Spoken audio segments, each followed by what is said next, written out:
Good afternoon, everybody. You can make your way to your seats. We're going to get the board meeting started. It is 2 o'clock.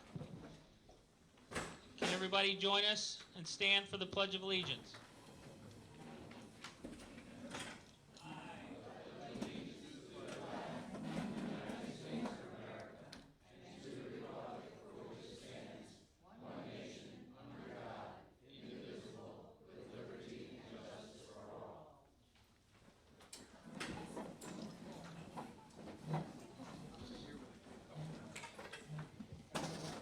Definitely louder than normal. That's a great crowd out here. Can we have a roll call, please? President Kelly. Here. Director Brockett. Here. Director Traverso. Director Basasi. Here. Director Cowan is here. Director Otto. Here. Director Eldred. Here. All right. Can we have a motion to approve the minutes of the January 16th board meeting and the 13th pre-agenda meeting? So made. Do we have a second? Second. All those in favor of approving the minutes? Say aye. Anybody opposed? That's unanimous. Now at this time, I'd like to make a motion just to take the AP committee out of order on the agenda and move that up just before members' input.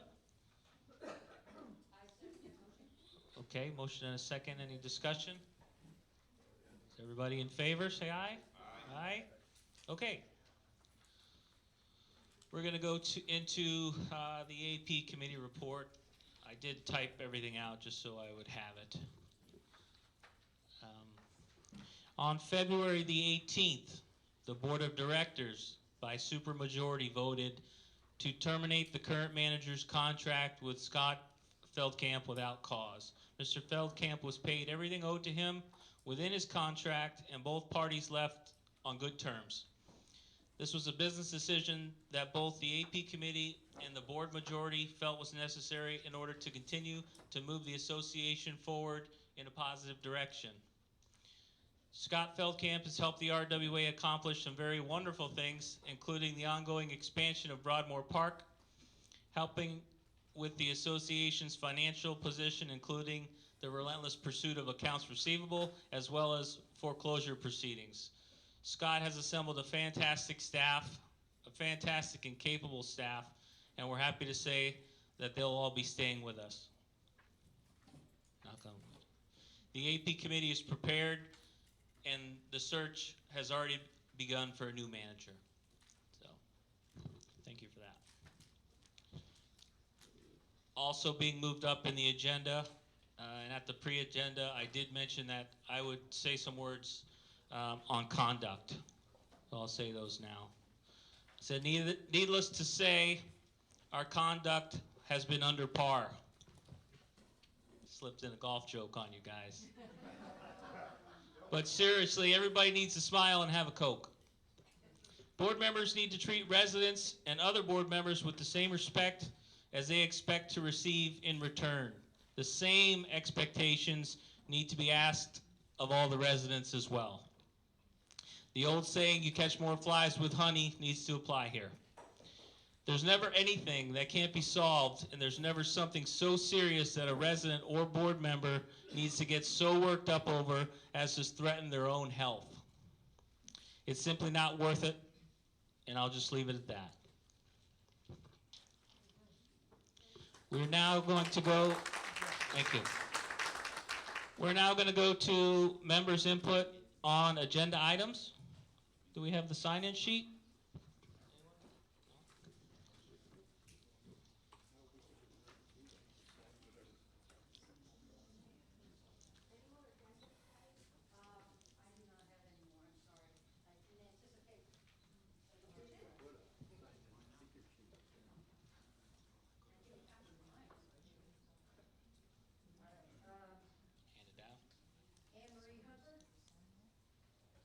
Here. Okay.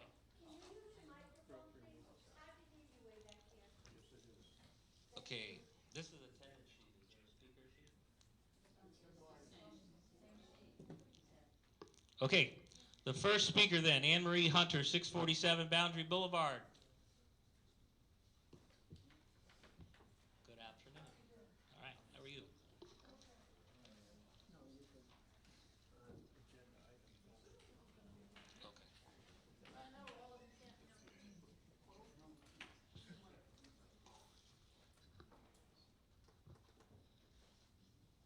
everybody hear me? My name is Anne Marie Hunter. I'm 647 Boundary Boulevard. I know we're going to be hearing from all the different director reports of what's going on in the committees. I would like to discuss the Budget and Finance Committee today. I have submitted in January a note to both Sam Basassi as the director in charge on Budget and Finance and to Hank Killian as the chairman of Budget and Finance, a request to be added to the Budget and Finance Committee. It's coming up on the end of February, and I have yet to hear a response from anybody or have it brought up to the Board of Directors meetings that they've had people requesting and what their recommendations are. I've already requested on the Election Committee, and Mr. Traverso at least brought the list of requesters, applicants, to the Board of Directors, and they've made their choice here appropriately. I would like to see the other committees at least be following in those steps and following things instead of just ignoring residents who are applying for positions. I certainly get tired of hearing that we need people to volunteer, that we need more involvement from our community,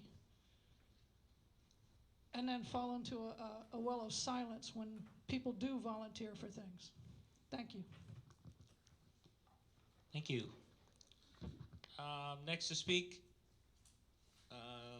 Joe and Pat Abil, 1129 Rotunda Circle.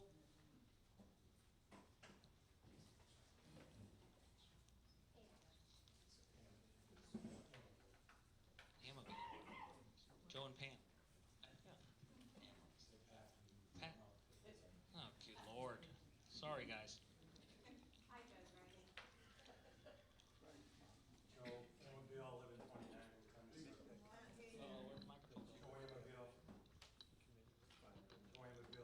Rotunda Circle. I just want to know if there's been any progress on the request we made for the Aquatics Committee, from the Aquatics Committee, to get reports of where the gentlemen working on the canals are going to be each week. And I'm hoping that that was going to be addressed today. I don't know. I don't see it on the agenda, but I was hoping that that would be addressed at this point, because they indicated to us at the Aquatics meeting, we questioned where they were, who was keeping track of where they go. One week there's one place, one week they're another place. We don't know where they are.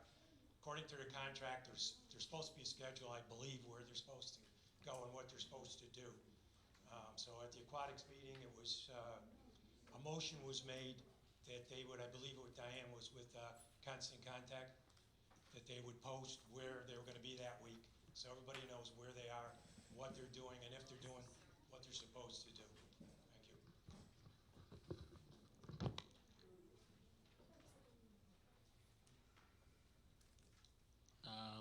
Linda Miller.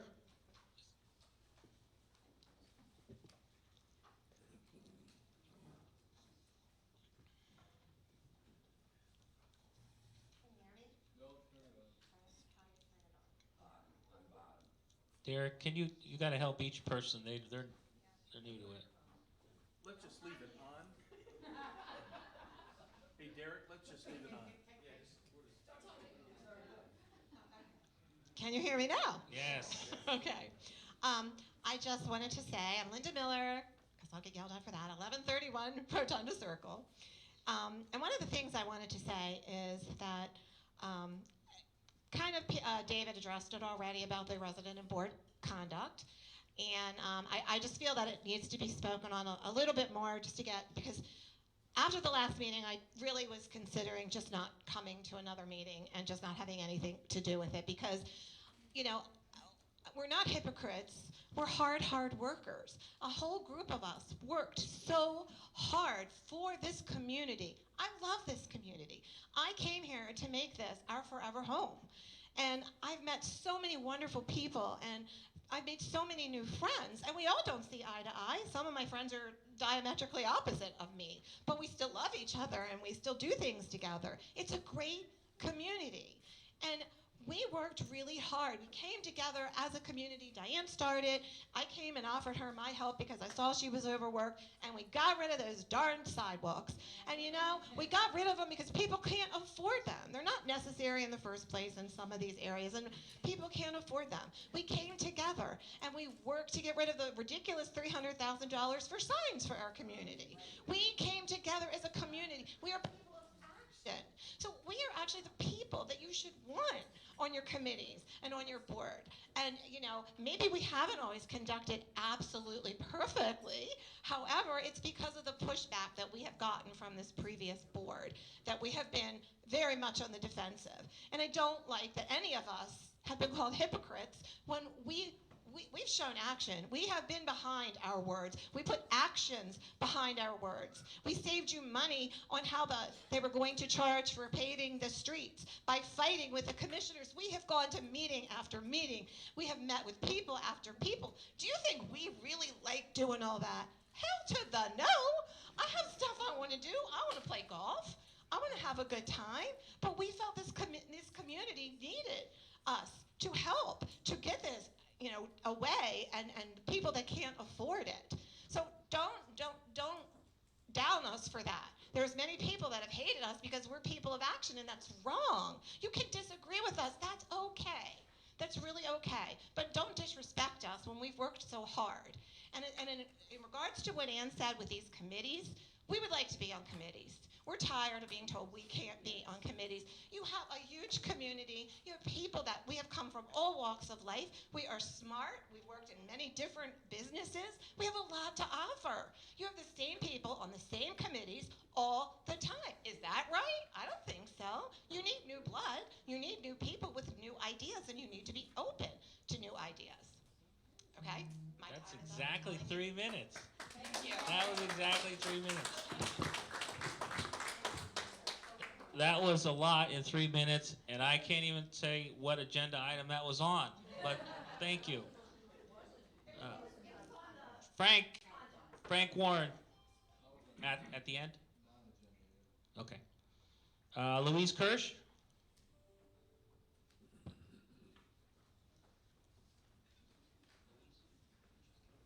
20 Sportsman. No, Louise.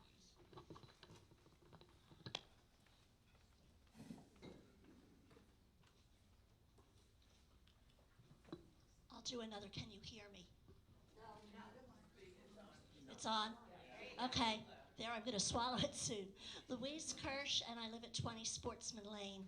I was here in November and was concerned about political signs and flags and things that have been flying since the summer.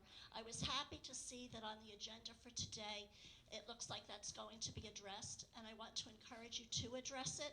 I know that we're in pre-primary phase at this point, and it's probably within the rules that the signs and things can be displayed so many days or weeks, I forget what it is, before the primary, but there will be 8 months between the primary and the general election, and I'm hoping that we can have 7 months at least of a break where we're not looking at things that can be very divisive and don't necessarily work to bring our community together. So I'm really hoping that you will follow through with what my request was in November. Thank you. Thank you. Jim Shaw? Oh, go ahead, Frank.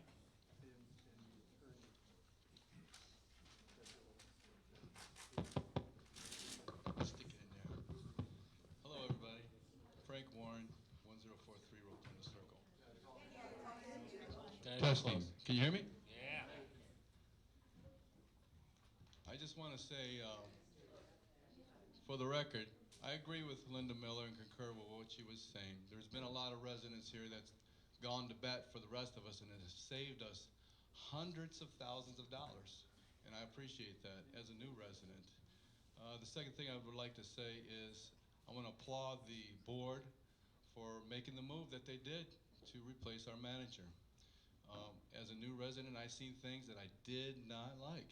Didn't like the things that happened to certain individuals, and I won't use certain words out of respect, but I applaud the board for making this move. I really do. And I look forward to watching this board gel together now.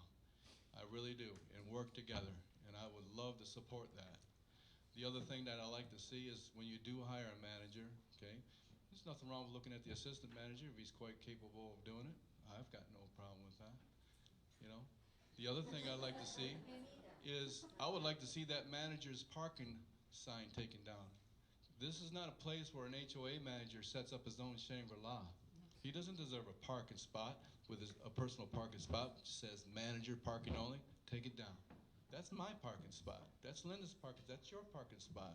You know, he's an HOA manager, or she's going to be an HOA manager, and she manages the HOA, and she works and she services the people.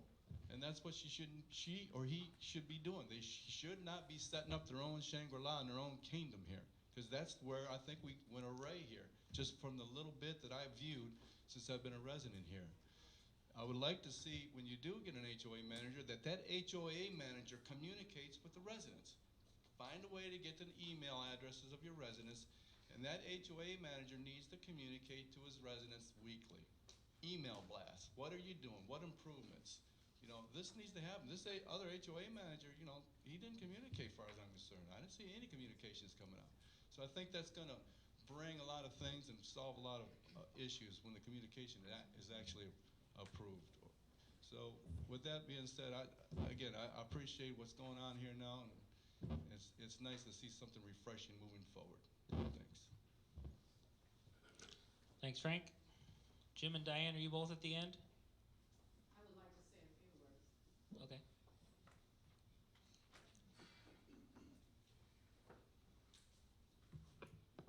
I'm Diane Shaw. I live at 52 Pine Valley Place. Can you hear me?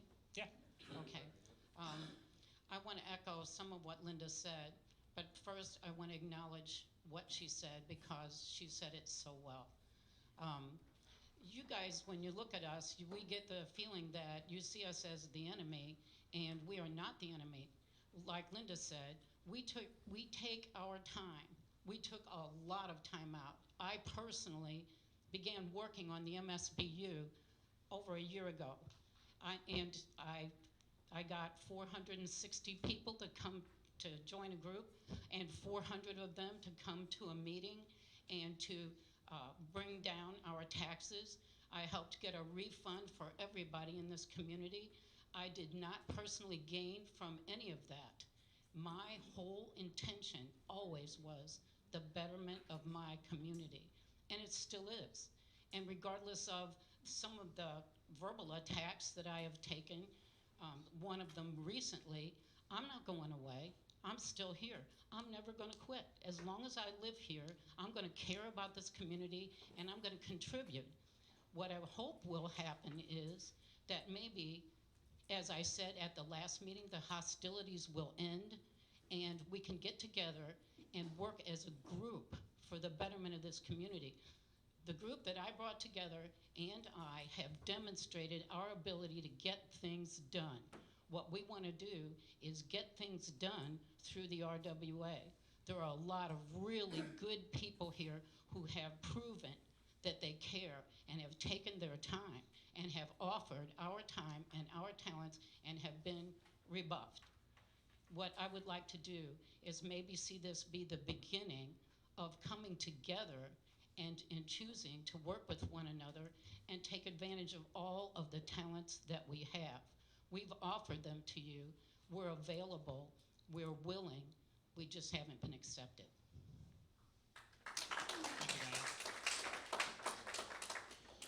Non-agenda.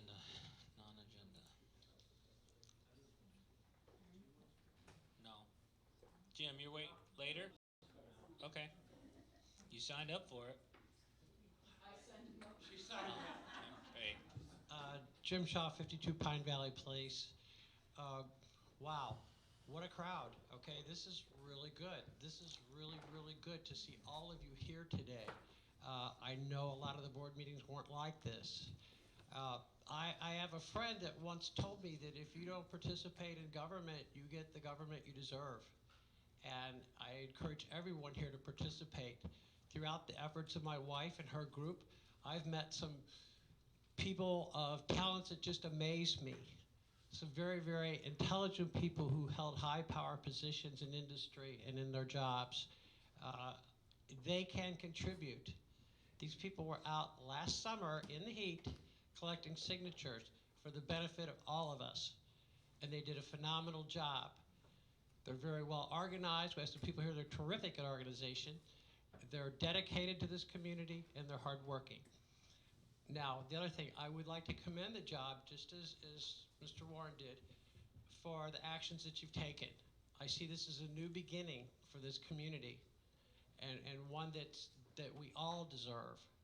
I would also, too, I would comment about Linda Miller's comments. They were great. You hit the nail on the head, girl.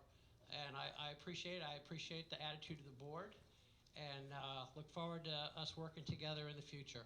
Thank you. Thanks, Jim.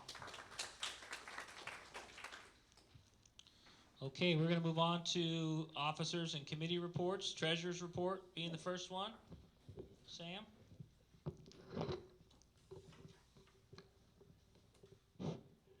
Treasurer's report for January 31st, 2020. Cash, Englewood Bank checking $317,300.86. CDARS program reserve $425,000. CDARS program $1,075,000. Petty cash $400. Charlotte State Bank new construction $152,590.50. Englewood Bank reserves $61,457.81. Total cash on hand as of the end of January 2020,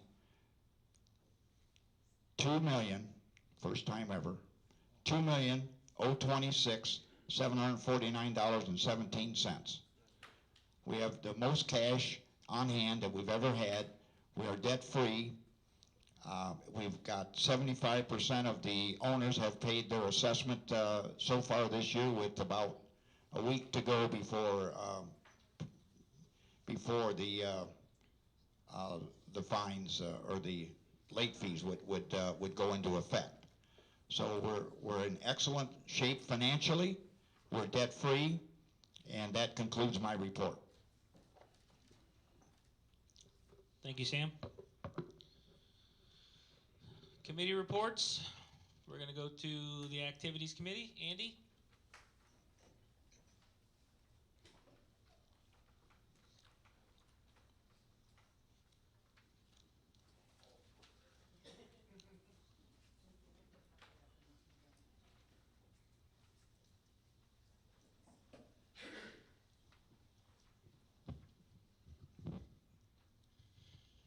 Andy Van Syak. I'd like to request the president allow me to do both of my meetings, or both reports while I'm up here. Yes, sir.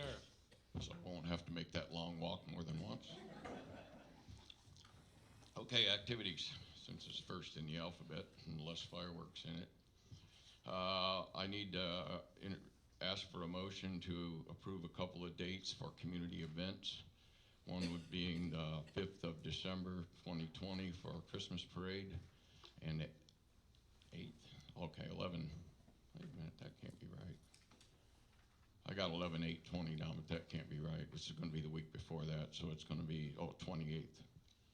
Okay, that's an oversight on my part. It'd be 11/28/20 for the gazebo lighting. I think we could combine those if somebody will make a motion to do that. Just those two items, Andy? Yeah, for events, yes. Jerry's got a motion to approve the Christmas lighting and the gazebo, or Christmas parade and the gazebo lighting. Second by Steve. Any discussion? All those in favor, please say aye. Aye. Anybody opposed? You got it. Okay. Usage approvals. We approved Sunshine Quilters to use the Tiki Hut on 4/21. We approved a memorial on 2/12, which actually would have already happened.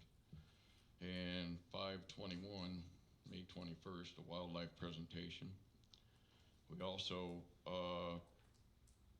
turned down Rotonda Storage, but it was overturned by Scott Feldkamp and Dave Kelly. So I guess we need approvals on the actually Sunshine Quilters and the wildlife presentation, 421, 521. Make a motion to approve those? Okay, motion and a second. Any other discussion? All those in favor say aye. Anybody opposed? It's unanimous. Thank you, Andy. Okay, community relations. This is a little more involved. Big changes in community relations. First, I want to get a motion to accept resignation from Donna Stogstill, Linda Bondison, Sue Superak, and George Berger. I do not accept that motion. Well, there's a reason for it. It's not a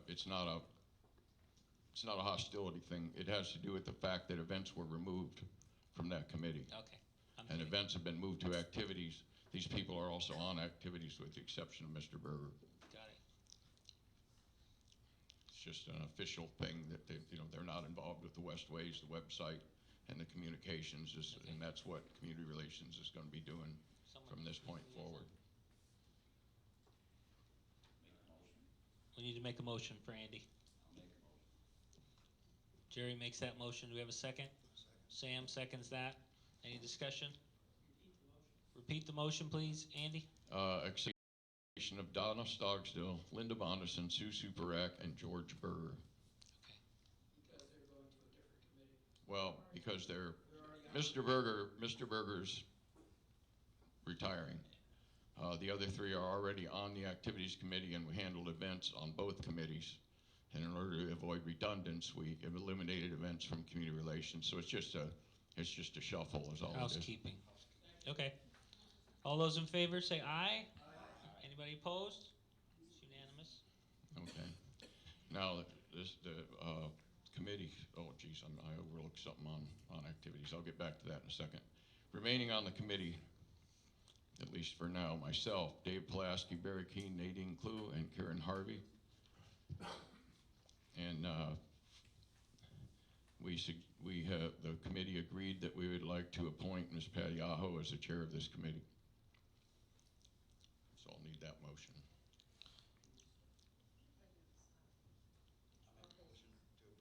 Sam approves the motion. Jerry's the second. Any discussion? Community relations. It's currently community relations. Right. They can do what they want with it. It's not an accurate name anymore. Okay. All those in favor say aye. Anybody opposed? Nope. Unanimous. Okay, I gotta digress to the activities committee again here briefly. I just want to set the committee for 2020. I know it's taken a while because of all the shuffling. Myself as chair, Donna Stogstill, Sam Bessetti, Sue Superak, Stephen Froggett, Nick Gizzi, Claudette Romano, Linda Bonnison, and Corliss Arndt. And okay, that's it. That's the group. That doesn't require a motion or anything. That's just the establishment of the committee for the thing. Okay. And I guess that's going to conclude both of my reports, unless somebody's got a question. Questions for Andy? Thank you, sir. Thank you. Nice shirt. Yeah.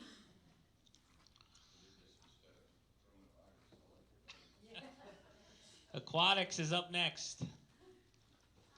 Chairman Stan.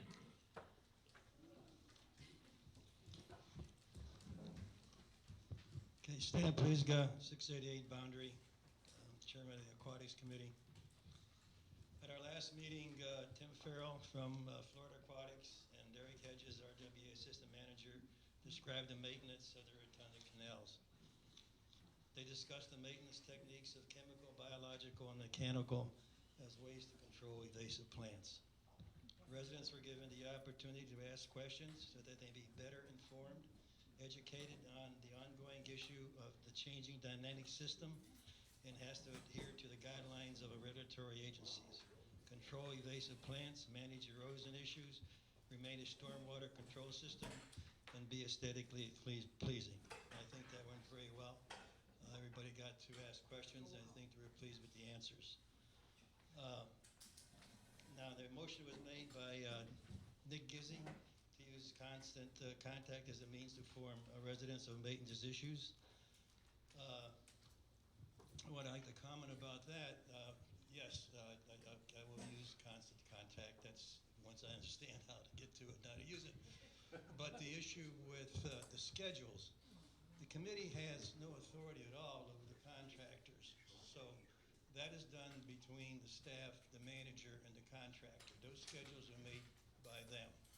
So, you know, to put those on there, and then, of course, you have hotspots and it changes, you know, because of the dynamic situation.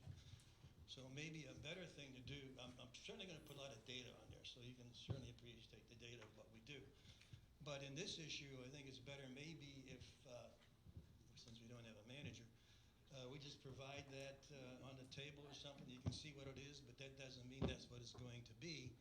And it's awfully difficult to monitor it. You know, we don't have a boat. You're not going to follow these guys around, and it changes. So I think that's the best way I can address that point.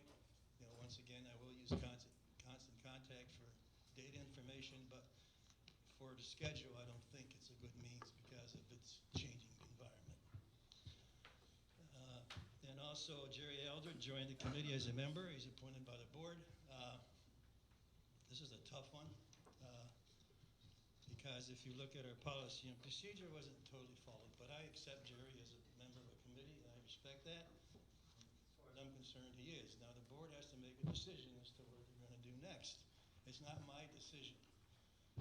You know, you have input from me that you guys are going to have to address at some point. You know, we've been using LMOA for a long time. They were our benchmark for policy and procedure.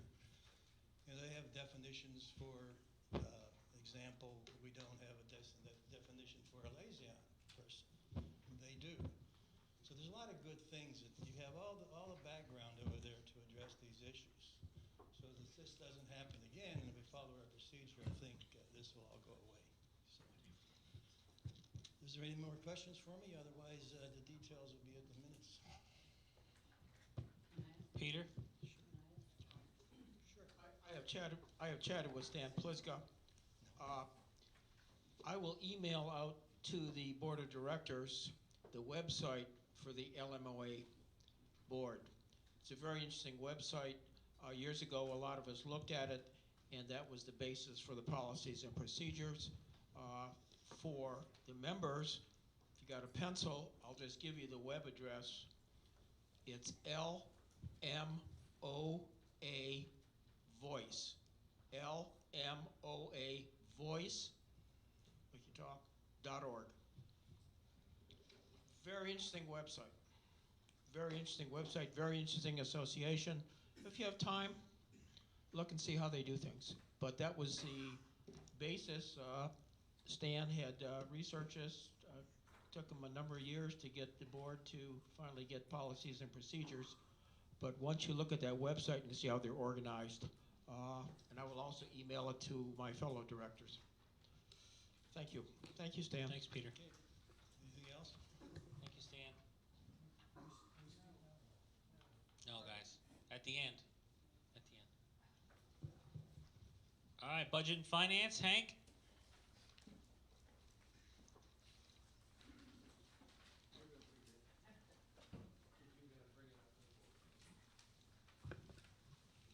Okay, our Budget and Finance Committee had a meeting on Tuesday. It was a single one-topic item. We're looking at our policies and procedures. We're going at line by line to try and get it to where it should be, such that we do as we say as we do. A lot of you that have worked in industry remember in the early 1990s, ISO 9000 came in, so in essence, we're kind of ISO 9000 our policies and procedures.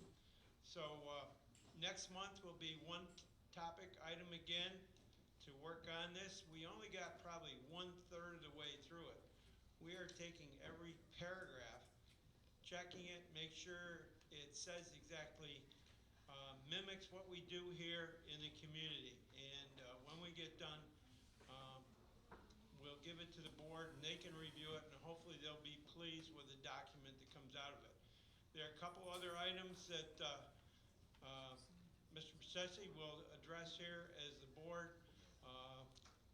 He'll be making one motion on as far as our policies and procedures, and I'll also let him comment on the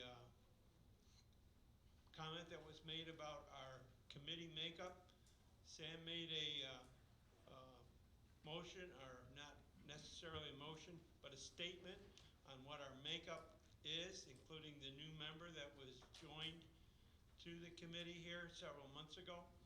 And that being said, I'm going to pass it over to Sam, and I'll let him finish whatever comments from our Budget and Finance Committee, and the Board of Directors can address anything to Sam. Thank you. Thanks, Hank. Okay, we have a motion to delete from Chapter 12, Section 12.03.02 the following language. Delete, the current elected treasurer of the board shall serve as a committee chairperson. Simply replace the word shall with the word may. Add, the current elected treasurer of the board may serve as the committee chairperson. Further, the Budget and Finance Committee in the form of this motion also recommends to add the following language to Chapter 12, Section 12.03.02 of the RWA Policies and Procedures, which is copied directly from the RWA bylaws, and it states as follows. Generally, one director, which shall be designated chairman, shall be elected by the board of directors. However, the board may at its discretion decide that a non-director committee chairman would better serve the association. The chairman shall nominate such other members to the committee for approval by the board of directors. That's one motion. We have a second and a third on that one. Any discussion? Do we have discussion? No discussion. I'll call the question. All those in favor of the motion say aye. Aye. Anybody opposed? It's unanimous. Okay, and the second and final motion, as Hank said, our meeting was devoted strictly to going through the policies and procedures, and we got about a third of the way. So this motion is the Budget and Finance Committee recommends a motion to suspend the policies and procedures that are applicable to the Budget and Finance Committee for 90 days while we clean up the document. That's the motion. A motion and a second. That can be opened up for discussion now. Anybody have issues? Why do you need to suspend it? Oh, go ahead, Sam. My question is, why do you need discussion? Why do you need to suspend it? Well, we still have 2/3 of the way to go, and there may be other issues in there that came up like this one, and so if I guess for 35 years we had no policies and procedures, and for 5 years we did, but they were never looked at like we're looking at them now. And so in order to not have any conflicts between the policy and procedures and the bylaws, we're going through that, and we wanted to suspend them for 90 days while we finish our work. That answers my question. Thank you. You're not done. We're not done, right. Any other discussion? Ms. Aho. Director Basasi, are these the policy, does this include within the items that you wish to suspend, things like the reserve policy, how the reserves are supposed to be updated each year, how that's supposed to be communicated to the residents? There's a whole lot in the policies and procedures section related to budget, which does the actual day-to-day issues. And so I'm curious if you are making a motion to suspend all of those. Whatever's in the policies and procedures area for budget and finance, the 15 or so pages. The governing documents still stand. It's just policies. Right. That they're suspending. The bylaws still, obviously, only the Bylaws. policies and procedures. But this is more detailed in how the Budget and Finance Committee is supposed to do its work and communicate that to the board and the residents. So that's my concern. Okay. Any other discussion? We'll call the question then. All those in favor, say aye. Aye. Opposed? Roll call. Director Froggatt? Aye. Director Traverso? Aye. Director Basasi? Aye. Director Cowan is a nay. Director Aho? Nay. Director Eldred? No. President Kelly? Yes. Motion passes 4-3.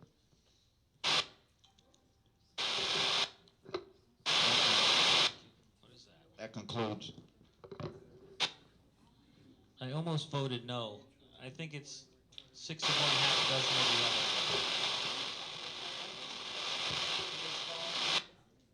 Microphone off. No?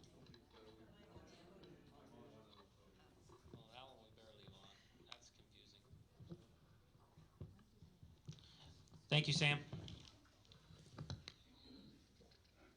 You're up again, Sam. Building and grounds.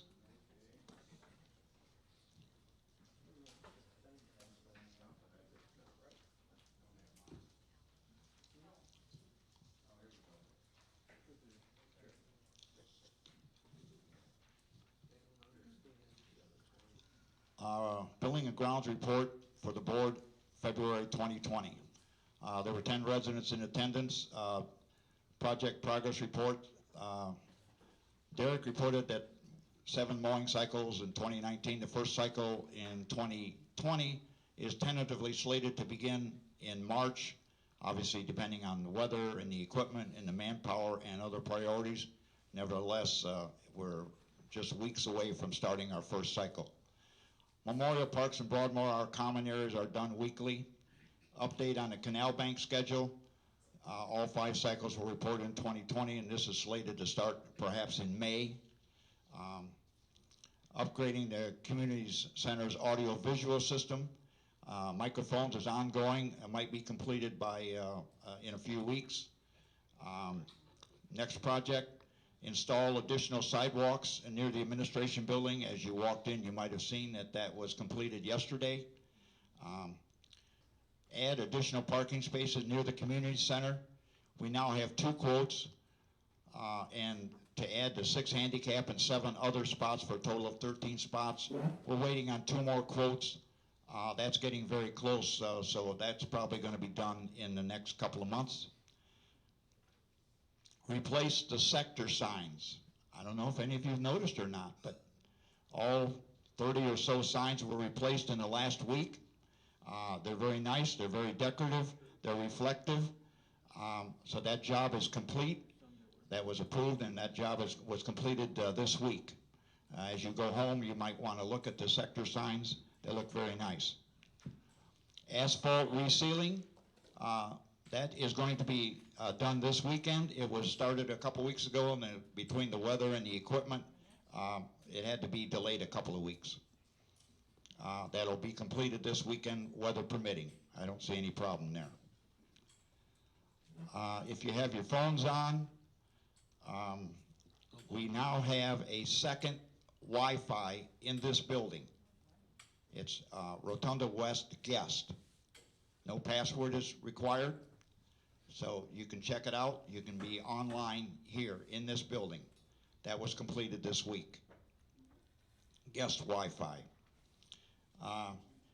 We added Jerry Eldred to the Building and Grounds Committee.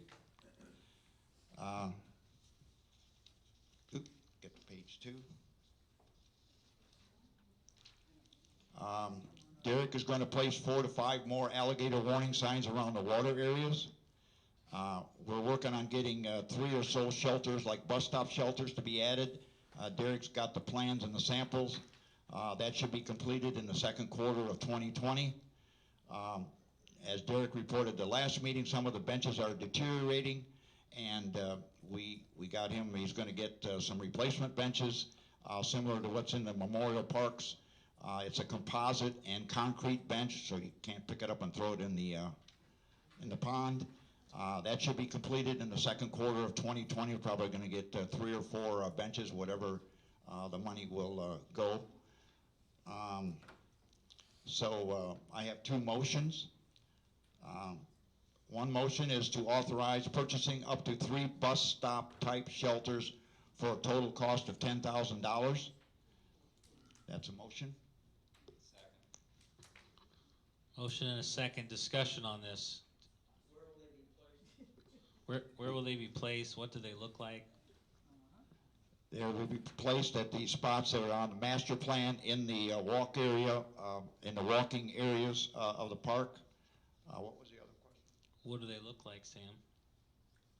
They, Is it a real bus stop? no, thing? no. No? Okay. No. Yeah. I mean, yeah, are we we're- moving forward to authorize to obtain bids for this, and we'll see the bids before? Yes, Okay. yes. Okay. Any other discussion? This is a motion to obtain bids. Correct. Would you like to amend that motion, Sam? I amend the motion to solicit bids for up to 3 bus stop type shelters. Don't have to put the amount in. We'll find out. Okay. Still second, Steve? Second, amended. Okay, any more discussion? All those in favor say aye. Aye. Anybody opposed? It's unanimous. The second motion is what I previously talked about, the parking spots. We have one bid for about $7,000. We have another bid for about $14,000. And we're awaiting on 2 more bids. So I would like to make a motion to authorize up to $8,000 to put in the 13 parking spots right north of the building here. Okay, we have a motion. Do we have a second? Second for Steve. Open for discussion now. Any discussion?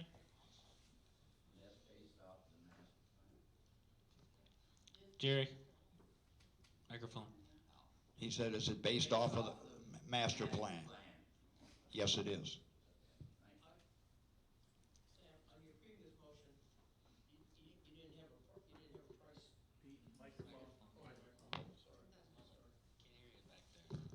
On the previous motion, you didn't have a price in it, okay? So you said you're getting bids, and we haven't seen all the bids yet. So I don't mind approving a motion to go out for bids, but do we want to set a limit on this? That's Well, my question. Because we already have 2 bids, and by the way, we had 3 or 4 no bids, so that's kind of like a bid if somebody doesn't want to bid because it's too small of a job. We could technically go with what we have now, but we want to get 2 more. So I already picked the lowest number that we currently have with a not to exceed, and if we get a number lower than that, that would be better. That's why this one sounds different than the other one. Okay. Otherwise, we'll be perhaps another month, because we get 2 more bids in the next couple of days, we can go with what we currently have. I like the idea. We need more parking up here for residents, absolutely. So we'll call the question. All those in favor, say aye. Aye. Any opposed? Unanimous. That concludes my report.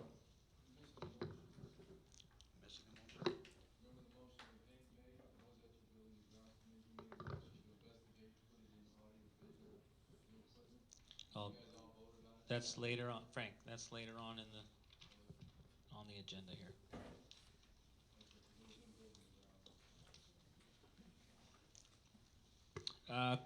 Compliance, Mr. Duggan.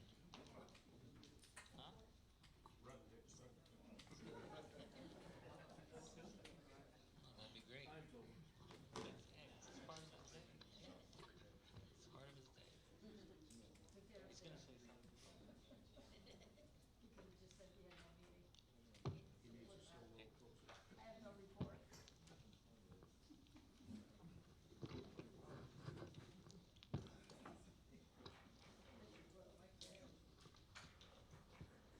Richard, everybody hear me? Richard Duggan, 17 Bunker Lane. I'm the chairman of the Compliance Committee. Talk right into it, Dick. Right up to your mouth. Oh, the Compliance Yes. Committee had a very restful month. There were no appeals from the fines levied by the Board of Directors. As a result, there were no meetings of the Compliance Committee, so there's nothing to report. Thank you very much. I knew he would lighten us up a little. Thank you, Dick. Election Committee.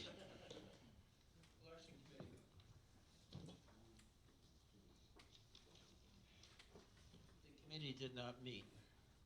However, I'm going to hand out to the board of directors the recorded policies and procedures of the election committee. It's the desire of the election committee not to make any changes to those policies and procedures as recorded on July 17th, 2014. I will hand those out. Other than that, that will conclude my report. But the policies, I don't want a fiasco like we had last year of getting candidates off without reading the policies and procedures, having to have a special meeting with the attorney to say that your documents are not in sync. The attorney told us which document rules. As a result, all people were in on the election. I don't want that to happen again. So, July 17th, 2014, pass it out to the board of directors. I will talk with, where'd Patricia go? Is she going to be head of the website? Yes. Yes, I'll talk to Patricia, and we'll have that recorded document under the election tab. Okay? So that concludes my report for the election committee. Thank you, Peter. A question, if I may. Given that you're not going to go with the document that was approved by the board in 2018, are we going to delete that from the website and just replace it with the 2014 document? How do you want to handle the policies and procedures that were already approved by the board in 2018? The problem with the policies and procedures, they were never recorded. The recorded document trumps all. I understand that. That's why I'm Okay, asking what so- you want to do with the 2018 document. The 2018 document, as far as I'm concerned, needs to be revised and not recorded. I have not had a chance to look at the latest policies and procedures. The last discussion I had with Russ Culp was that I gave him a PDF of this document, and that's supposed to be in the policies and procedures. Right now, this is what will rule for the election committee. We'll have this posted on the website under an election tab. We'll talk to Patricia Aho and get that squared away. I want a smooth election this year. Don't want any screaming, yelling, and have the attorney in and have that fiasco we had for 2019 election. Thank you, Pete. Thanks, Pete. It's me and Patty up for re-election. It's going to go smooth. Residential modification, Barb. You going to walk all the way up, no report? No, I have a report. All right, come on down. I got one.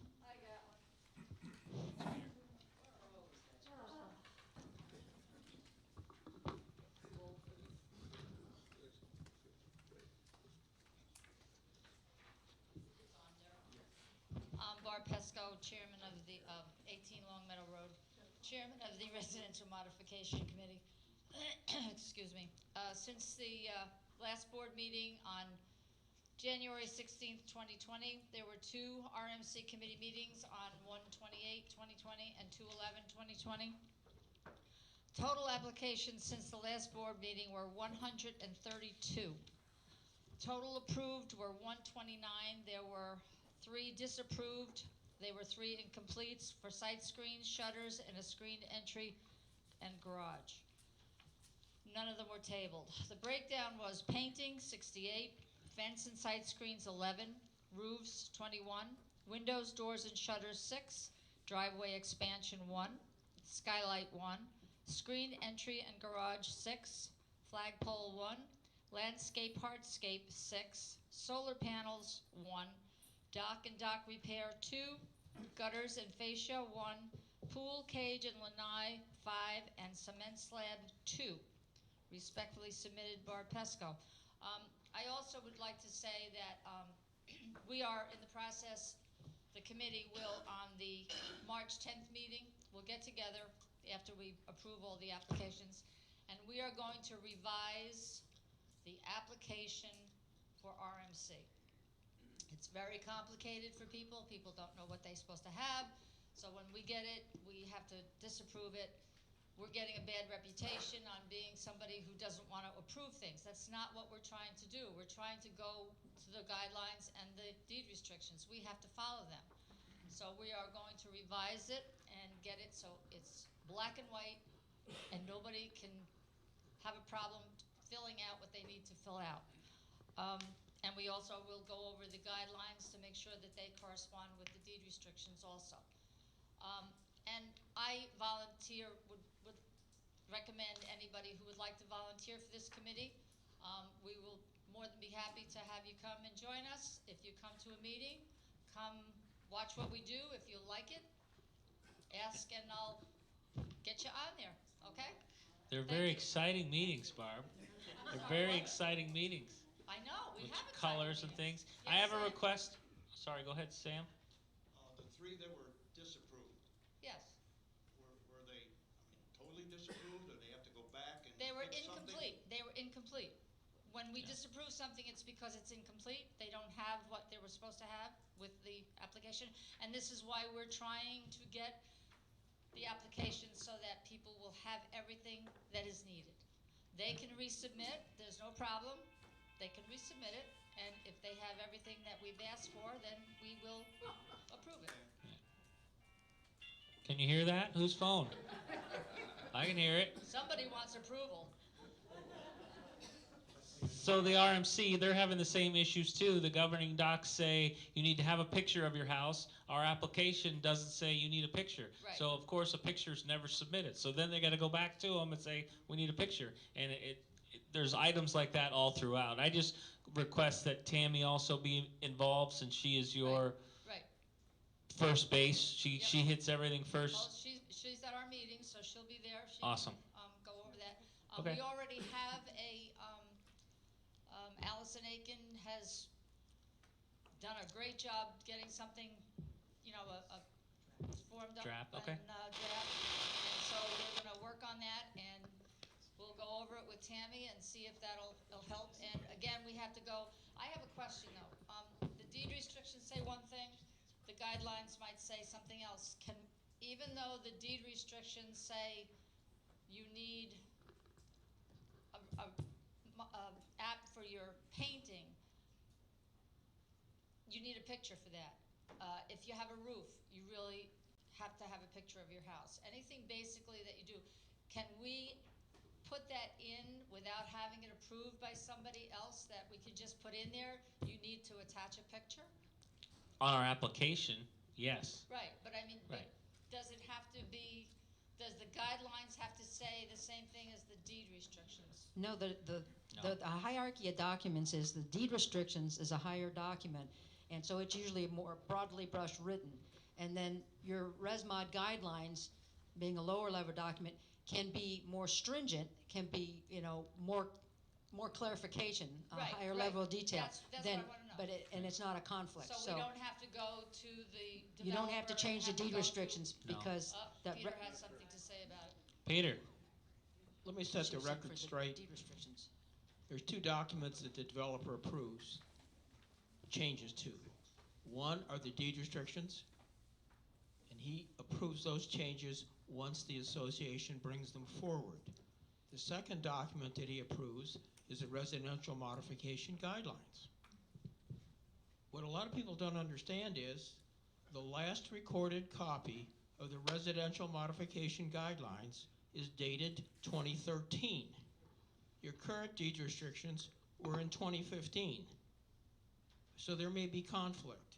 And under unfinished business, while I've got the floor, status of the RMC guidelines, they're on the developer's desk. Right.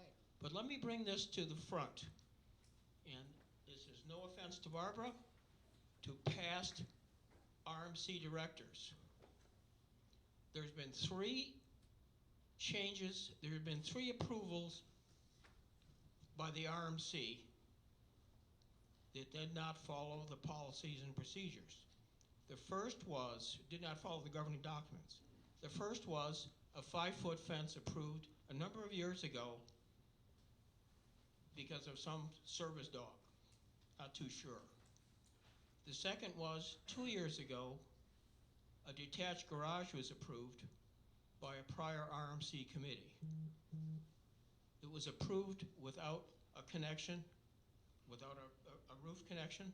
The second was, the second one is under construction now, or just finishing.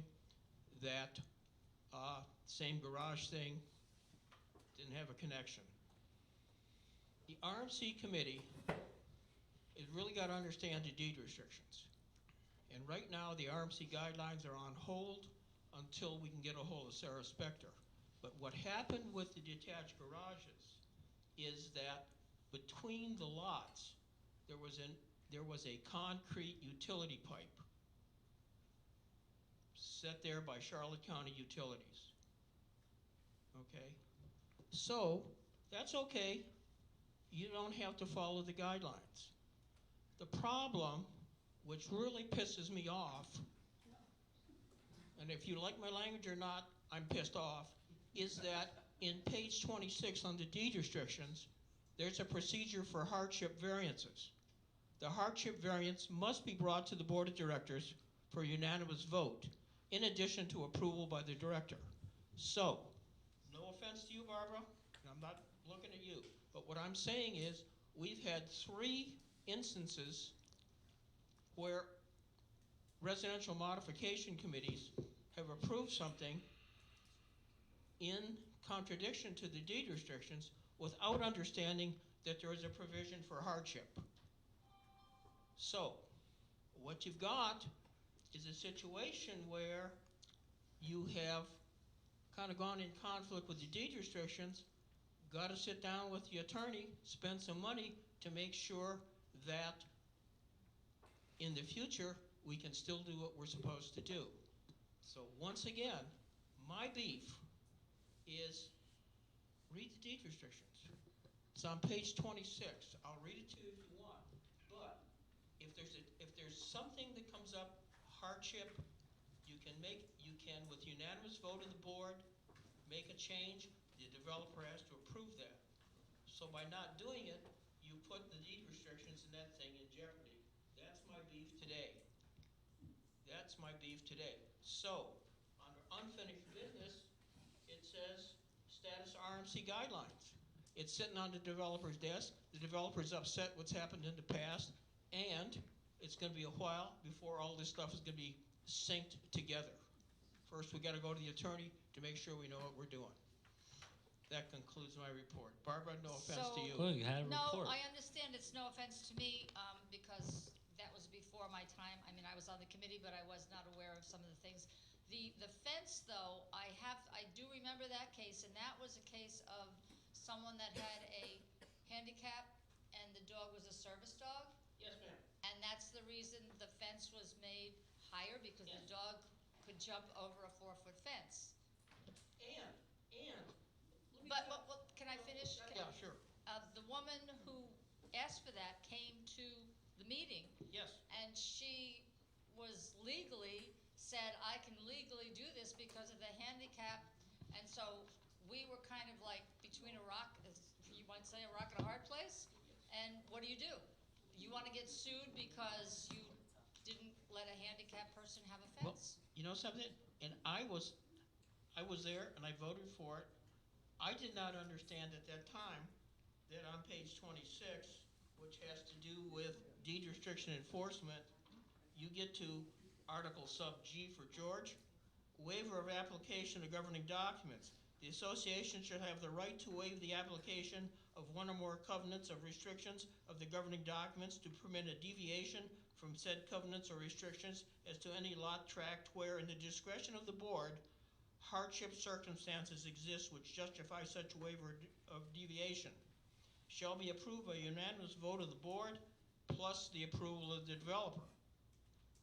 So, a hardship, the fence, okay, that was a long time ago. I didn't even know that.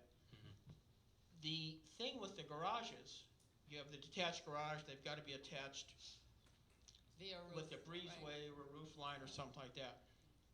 These pipes, these are utility pipes that have been there forever. I chatted with the builder. How much do you think it would cost to move that utility pipe, physically move the utility pipe? Minimum of 10 grand, but good luck in getting the county and the utilities to approve it. I consider that a hardship. So I don't have a problem with allowing these two garages to not fit in with the covenants, but the committee's got to follow the rules. Everybody's got to follow the rules so that our covenants are protected. I know, everybody's laughing, follow the rules. Well, this is what we've been screaming and yelling about for a long time. We're trying very hard to follow the rules. This is a very important rule on the covenants. So what we got to say is, now it's open game. Mr. and Mrs. America, could someone say, hey, I want to do just like they did on these other two places, and you've already approved it, and I'm not gonna attach my garage with this and that. So we're kind of in a odd position here, and I'm not comfortable with it. So these are part of the things we've got to address. I'm really serious. I am really serious on this. Now, Peter. Thank you, Peter. If you say that, in regards to the house with the pipe in between it, our committee, we're volunteers, we don't know the legality of something like that. So when somebody came to us and said, and the first one that went through was a long time ago. 2 years ago. Right. I didn't catch it. Right. So my thing, but now I have a question too about the guidelines. Now, there's guidelines, the revisions are on Gary Littlestar's desk right now. That's right. So what do we do? What does this committee do if we want to change it again? Like, in other words, tweak it a little more? Are we wasting our time doing this? I don't think so, but each tweak is going to require his approval. So right now, his question is, well, wait a minute, they're 2013, why didn't they come to me on the 2015 documents? They didn't. And I'm not laying blame. It's one of these things that just happened. It just slipped through the cracks. So what we got now is a situation where the 2013 RMC guidelines, that's your Bible. And it doesn't jive necessarily maybe with the 2015 deed restrictions. So it does or it doesn't? It does. Thank you, Commissioner. We can have this discussion. Let's continue on with the meeting and have this Okay. after. So- Do you mind? Thank you. So- Thank you. They're all glazing over out there. Thank you for listening to me. I have one quick question, David. And Yes, that- ma'am. And that goes to, we've made changes, we've gotten them to Gary Littlestar, and it's been sitting there for a while. How do we get things like a short fuse, like somebody's trying to do a hardship thing, and if it's approved by the board, how do we communicate that to Gary so that we can get an expedient response? Because, if you got people waiting. I think what you do. Because you said you didn't want to be the one to do it. Who's the one who's responsible for getting that to It's a Gary? appointee, but I'm not I'm not the errand boy. What to do if you got everybody's got the address, 4005 Cape Hayes Drive. The corporation is Cape Cave Corporation. Gary Littlestar is the president. All you got to do is send a letter, send an email to me. I'll get it to him. I'm Just don't talking give me about. the document. I'm talking about the official policy or the official transmittal of documentation for his action. You said you didn't want to be the one. Does that fall on Well, David don't- then? So when the RMC makes a request or the board votes A on something hardship thing, hardship who request. gets that to Gary? Who gets it? Don't give it to me at a meeting for me to hand carry up there. You can email it to me, or you can send it by U.S. mail to that address. So Don't ask me verbally to present it to him. I will not do that. well, and that's fine. Part of the problem I think has been we haven't had a set process for getting things from the RMC to Mr. Littlestar, and I think that's what I'm trying to clear up. It's finally come to a head, and this is the first time. Right. You follow it. Whoever sent them, I think it was emailed the RMC changes. I don't know how those got here. You're going to bang your head on the table if you think we're going to overnight things and he's going to get back. No, I'm not. It's patience. We've been here. It's But taken part of the a problem- year at some point to get things back. I understand that. That's what I'm saying. I'm trying to. Part of it is we didn't even get stuff to him in a timely fashion. So that's why I'm trying to clarify you know, what the process is for getting a document from a committee or the board The or whatever. process is, if we approve it, we get it to our attorney, who then gets it to the developer. Okay, so that's. Via so me it or goes- via her or okay. via Carrie Piper, whoever it is, That's that's the how you get process. to Okay, it. and That's that's the what I was trying to process. clarify, you Right. know. In terms of these, in terms of the fence and the two detached garages, that's done.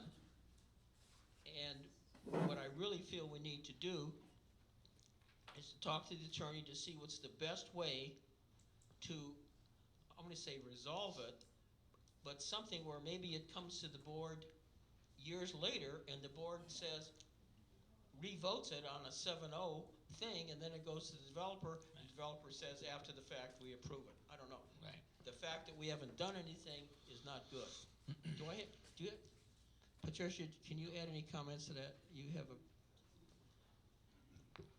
Yes, you'd also want to add the tiki huts to that if we're speaking to the attorney, because we need to create a record that one of the tiki huts the permit was issued incorrectly, and we need to create a record of that as well. Okay, moving forward. Mr. President? Yes, ma'am. I had a question about RMC. Barb. I had a One question in question. regards to the RMC. Is this on the agenda where you want, the RMC committee has created a list of the permits that they identified that they needed to approve, the permits that had been issued by the office, and then they approved on January 28, 2020. We have that list, and we would like to provide it just as a matter of record to the secretary. So there's a list of the ones that the RMC actually then finally approved. Formally approved, okay. So is this where you want it, or do you want it under unfinished business? We can do it right now if you want. Okay. It's not necessarily a vote, it's just a matter of record that these were the permits, the applications that the committee was able to identify that had been improperly issued by the office, and that the committee then reviewed and properly approved them on January 28, 2020. Okay. Thank you. Okay? Director Froggatt? Yep. Yes. Steve?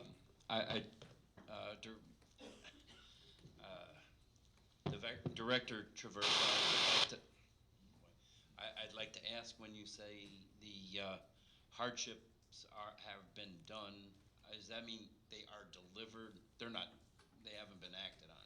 I just want to be. It's available. If they deny it, they can come to us for a hardship. let me rewind the clock.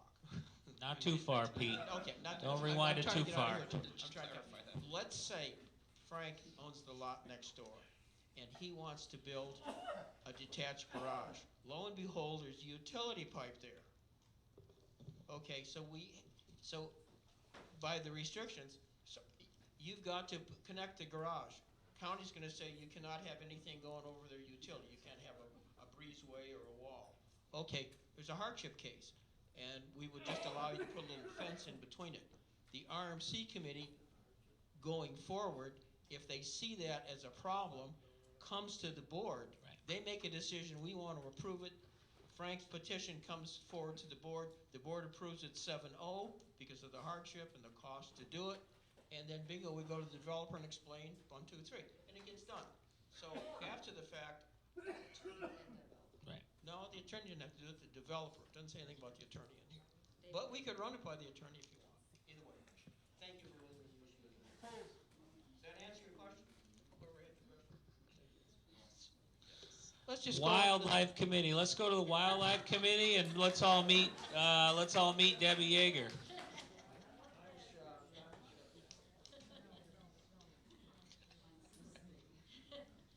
Follow that one, Debbie.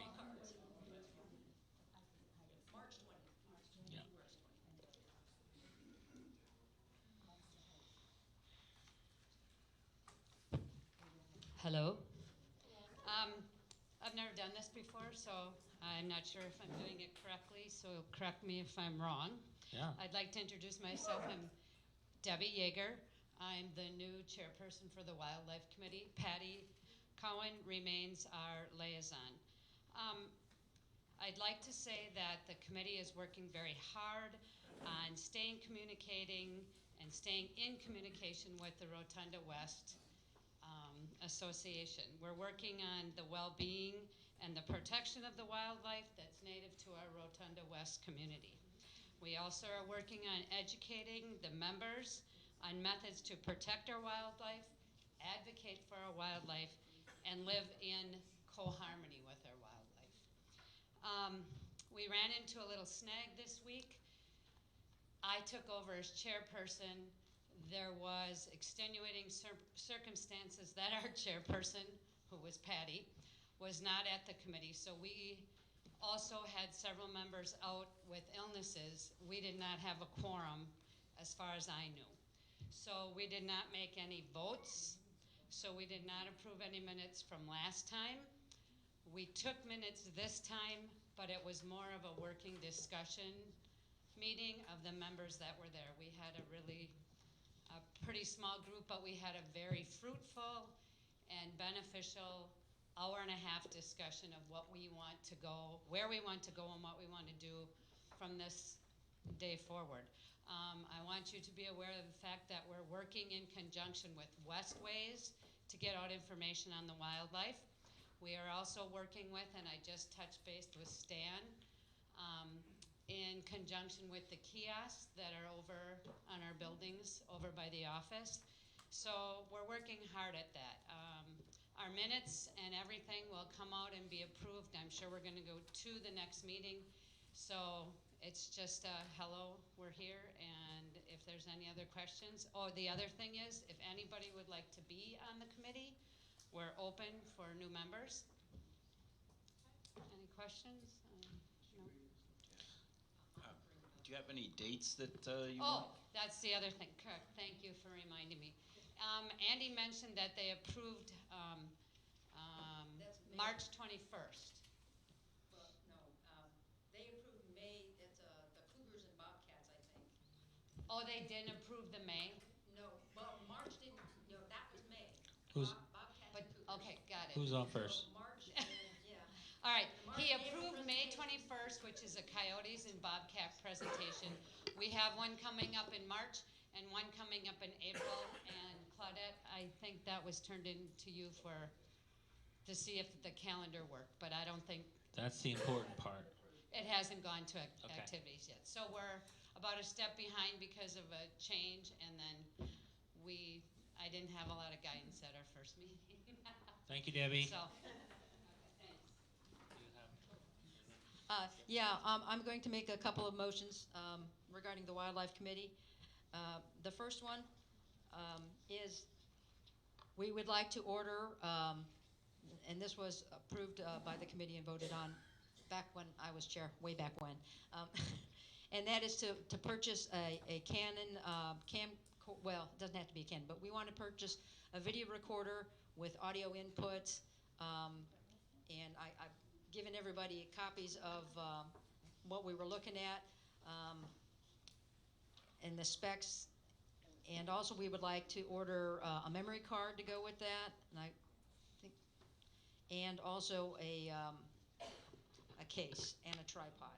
So those are three things, and it's under, so I'd like to make a motion to permit or to approve the purchase of a video camera, case, memory card, and tripod. And the committee had approved up to $300 for that purchase. Patty, you don't even need a motion for that. You have a budget. I do need a motion that because it has to, any expenditures over $100 have to be approved by the board of directors. Okay. So, because I have read the budget and finance documents. We'll do that way. We have a motion and a second to approve the camera. Any more discussion? Yes, ma'am. And I'm going to ask it to Ms. Romano. Do we have an inventory system here already? So when this is purchased by the association, it gets an inventory tag and it's assigned out? No?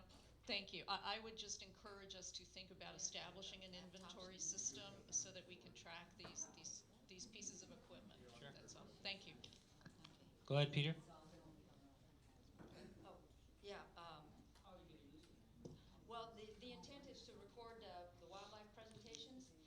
also had a wild hair that maybe on some of the Friday morning walks or whatever, we might be able to actually capture some images of some of the things there. But yeah, the intent is to record the wildlife presentations and be able to post those so that people who can't make it to the presentations can see. And Okay. jump in if that's okay. In conjunction with working with Stan on the kiosk, we're thinking pictures, so that would give us a camera. Okay. Quality. To do the same thing. All right, so the motion's on the floor. All those in favor? Aye. Anybody opposed? Okay, unanimous. Okay, my second motion is, and I believe I gave everybody, yeah, there's a copy for everybody of the charter for the Wildlife Committee. And so, I've lost my copy, here it is. It's a marked up copy, and so you can see the proposed changes. The proposed change is to strike paragraph 12.12.02, and then renumber accordingly, and then to strike the word sub that comes in new paragraph 12.12.4, because it was just a typo and it was forgotten to be removed, and then also change the word signage to markers in that same paragraph. That's my motion. Can I have a second? I second the motion. Motion and a second. We have discussion here, and I can lead it off. I still see the Wildlife Committee is authorized by the Board of Directors and RWA Management to enter undeveloped lots to inspect same for protected wildlife and as appropriate the placement of markers. We have determination on that?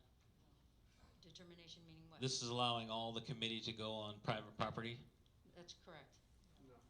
And that's per Sarah well, we all got the letter, and it said that if this language was in there, then there's no trespassing violations or anything like that.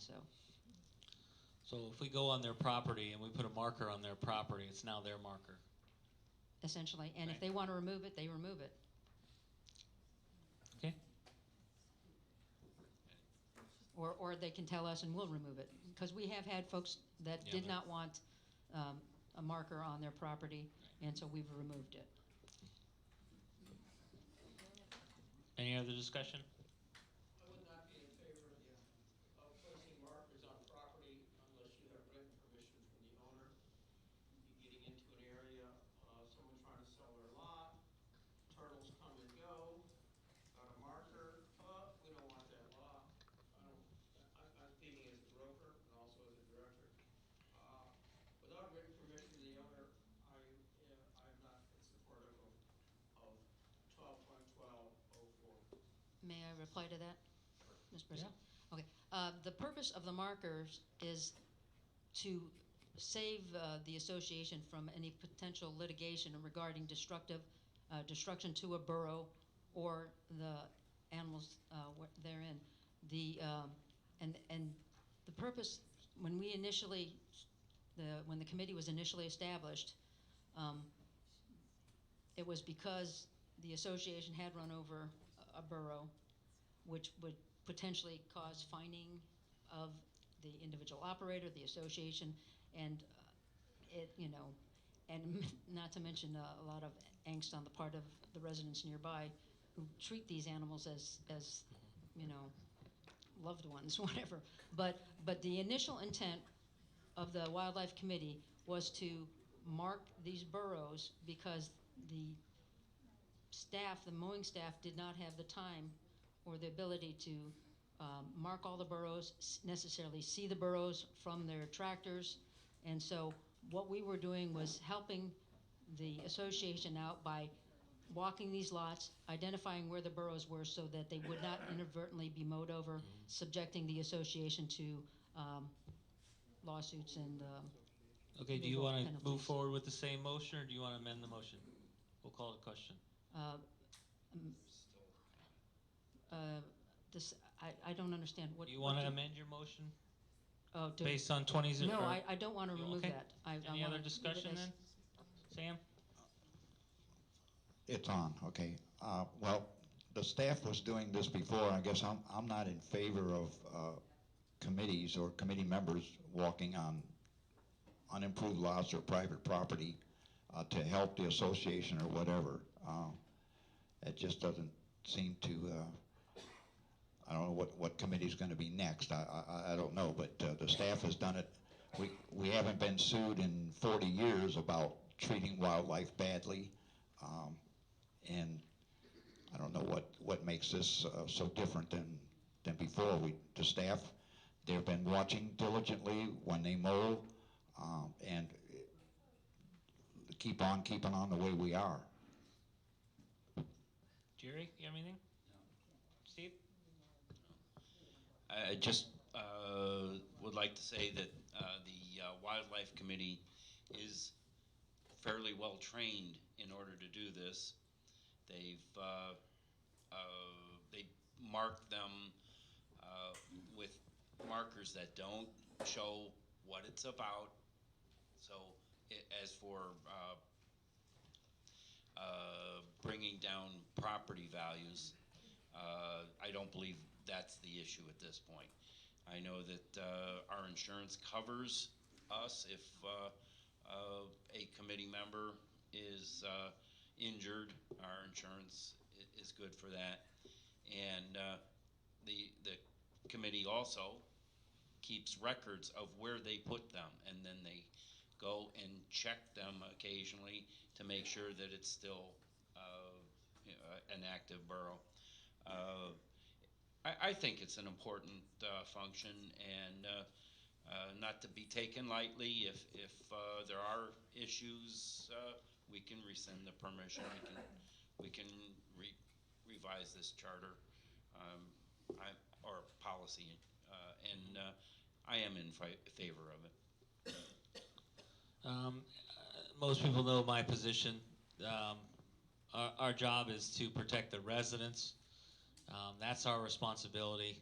It's not our direct responsibility to put the animals over the residents. It does affect the value. As soon as you put it on, it affects the value. That's my opinion. But we can call the question, take a vote, and agree to disagree, and move on. So all those in favor of Patty's motion signify by saying aye. Aye. All those opposed? Aye. Roll call. Roll call vote. And this is motion to approve charter. Approve changes to charter. Director Froggatt. Aye. Director Traverso. Nay. Director Basasi. Nay. Director Cowan is yay. Director Aho. Yay. Director Eldred. Yay. President Kelly. Nay. Motion passes 4-3. 4-3. And we move on.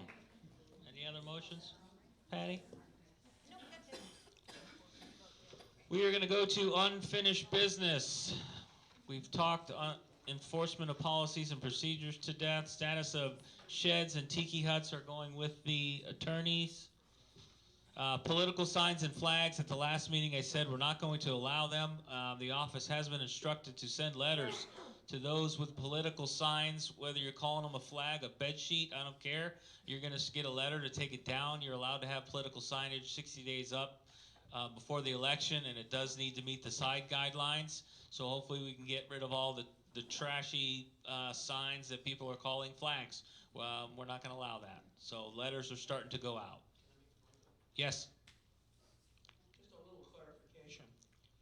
In the election policies and procedures, there's a paragraph about signage. That paragraph only applies to the Rotonda West election. It does not apply to state, federal, or local governments. So when you look at the policies and procedures, the election committee talks about political signs, but read very carefully, it's only political signs for the RWA election. It does not cover the other signage guidelines and restrictions. Okay. In the deed restrictions. Status of RMC, the guidelines, those are, again, they're on the desk of the developer. Status of deed restriction changes. Once again, we don't have that. With everything going on, no, we don't have anything from Sarah this month. Same thing with policies and procedures. I don't have her opinion on the policies and procedures. Just going back to this whole thing with policies and procedures, as Sam said 5 years ago, it was said, what happens if all of us get hit by a bus tomorrow? We need to have something that says what needs to be done, and that's kind of how the policies and procedures came up. Stan picked the ball up and ran with it, and now we have this, and they're recorded, and this and that. Now we have 3 documents that go against each other, and it's our goal to have one document or all 3 documents that jive. Until then, we're going to have to live in this world and just do what makes sense for the association. Sometimes it's picking and choosing what makes sense until we can get them corrected. So that's my take on it, for whatever that's worth. Patty, do you want to discuss? Yeah, I would just remove this item at this point in Okay. time. I think that will come up as we go forward with changes to communications later on in the year. Thank Okay. you. Same thing with the postings and mailing. Yes, Website. postings, mailings of correct bylaws, we'll take care of that in the Community Relations Committee, and I think the last item is probably also the same. Okay, yeah, the posting on the RWA website. So all the meetings are going to be recorded. They're not going to be live streamed. Don't think we need them live streamed. We just need them available to the residents who can't make the meeting. So they get recorded. They, Patty soon will be posting it on the website, and be patient because this is the first one. But that's the goal. Record the meeting, post it on the website. If you want to sit there and look at it for 2 hours, have a ball. But it'll be up there. New business, I had some fan mail about construction noise starting too early. We do have an answer to that. It's with the county ordinance, and the contractors are well aware of this. Mr. Traverso? The county ordinance says, no construction activity between 8 p.m. and 6 a.m. So if you hear a generator crank up at 6:15, they're within their rights. Is that 7 days a week? Pardon? Is that 7 days a week?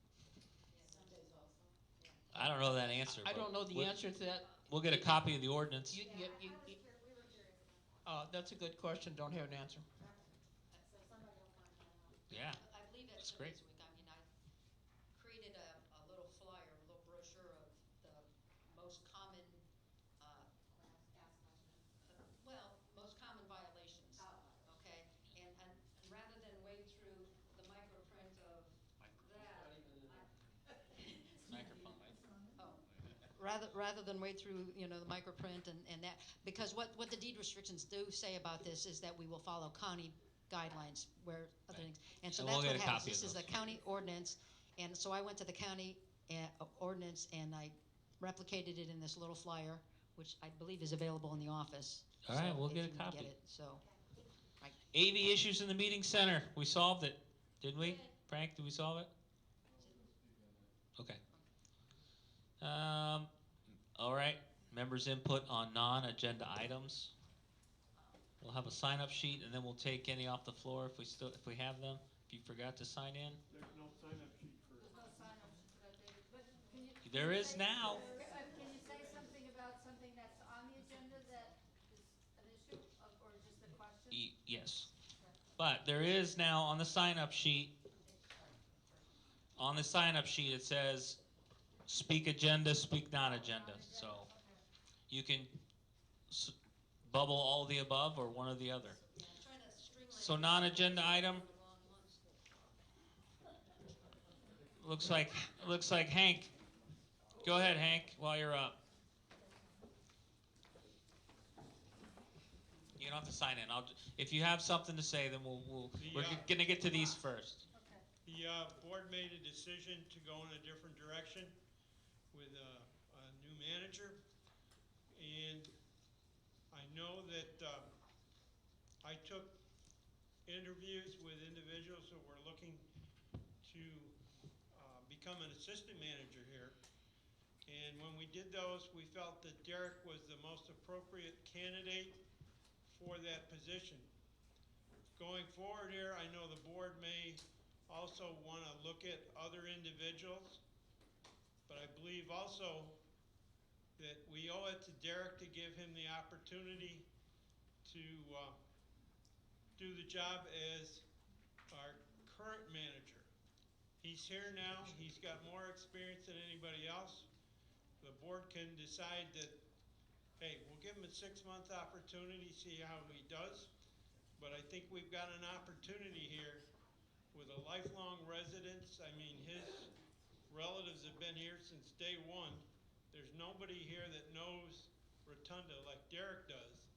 And I'll say one thing for Derek, the personality difference between him and our previous manager is like night and day. There's no finer gentleman here in Rotunda than Derek. So I think we ought to give him the opportunity. Thank you, Hank. I would make one other comment about Sam. When we, on our policies and procedures, rescinded them for 90 days. However, there still are reporting requirements in 720. So it's not like Sam's not going to be making a financial report. He will be doing that. He is required by 720. So rest assured that is still there. But we just want to clean up our documents. Thank you. Thanks, Hank. Anne Marie, you still want to speak non-agenda? Okay.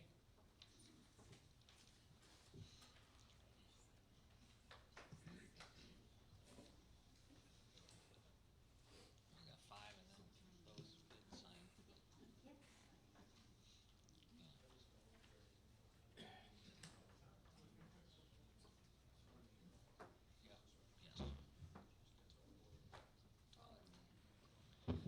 Anne Marie Hunter, 647 Boundary.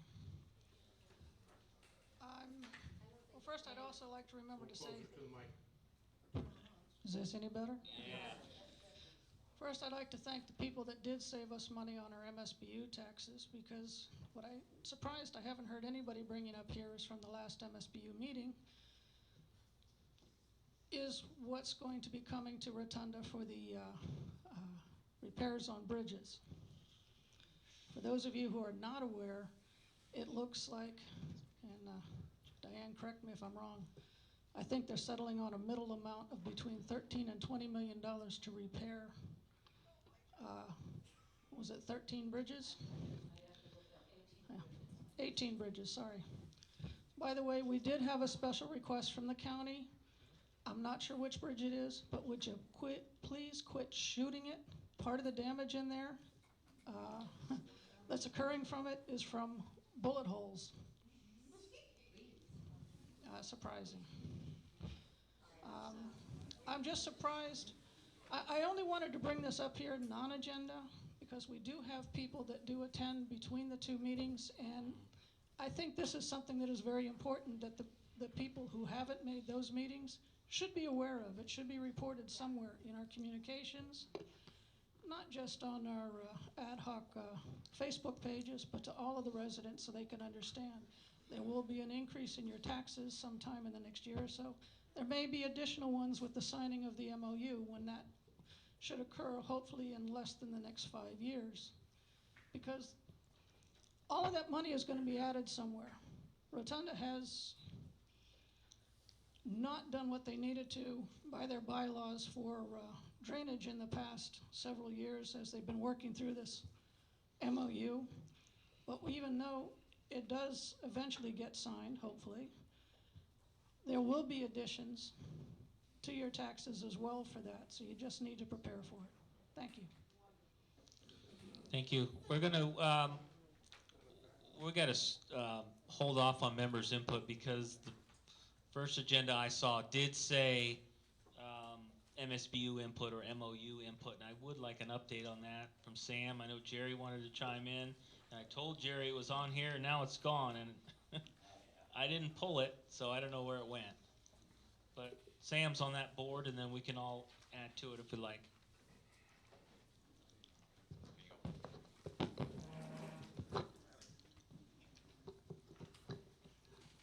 Okay, what Ann said was correct. The bridge study was provided the night before the meeting, and there were 2 engineers there, and they gave us multiple options. The raw cost for for the option that's probably gonna come out was 13 million. That did not include engineering study, that did not include the bond issue. That's where it's probably gonna get closer to 20 million when it's done. The paving was 20 million roughly. So it's in that same neighborhood. So if you extrapolate that, the paving cost us in the neighborhood of $200 a year, give or take. Well, but that includes the normal stuff that we have. Yeah, we're just giving a Right, report. right. So, Just rough order magnitude, if that's the same, we can expect it to go up another $200 to $250 with the bridge study. So that's in the coming months, and I've tried to get that we meet monthly because of such a big stickler, and I think they're starting to bend a little bit, so we're going to need some help of the community to get monthly meetings so we get that under wraps. What else am I missing from the MOU is close, they say, and we approved the MSBU approved by a unanimous vote to go forward with the MOU. So that's a big step. I'm probably leaving something out, and somebody else will pick up. Jerry's ready. Okay. With the MOU getting real close, I would really like to see the board set up a meeting. Mr. Ellis from the county has agreed that they would be more than happy to come here in the evening and do a presentation for the community, and I think it would be good for the community as well as the board. And so I'd like to see us move forward on establishing some dates that we can give to the county. Yeah, let me add that I think there were five of us there from the board. Right.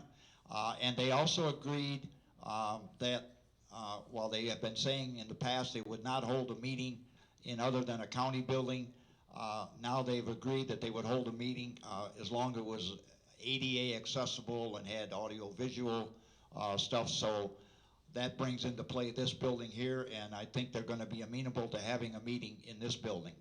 And it would be appropriate in the coming months to have a MSBU meeting, especially on the bridge study, in this building. Anybody else? That's it's important to realize the MSBU, remember, is your county taxes.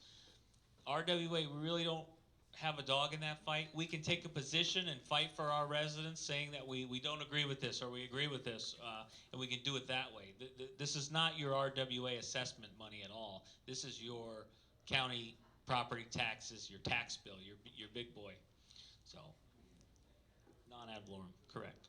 All right, well, back to member input. Frank, you want to go? Go ahead. Frank's on here.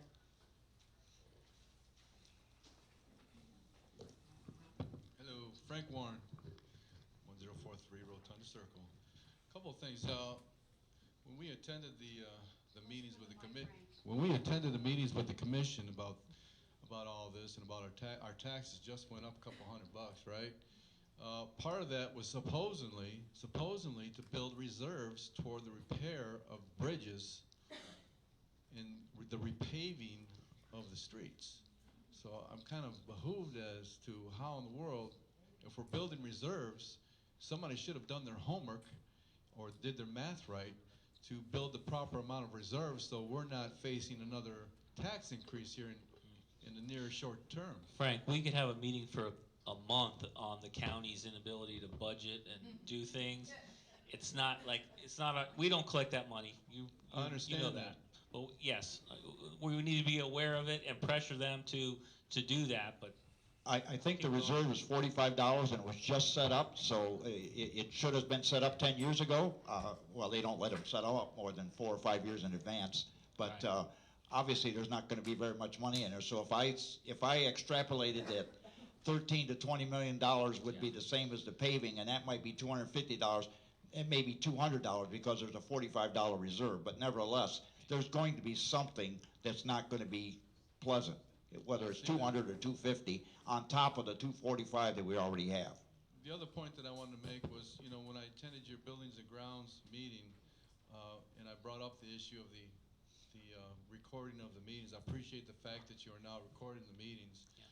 But one of the issues that we brought up, and we expounded on quite a bit, and had multi-cross communications on, was the condition of the equipment that you use. And of course, you're seeing the mics go out every 5 seconds, and the stuff is inadequate.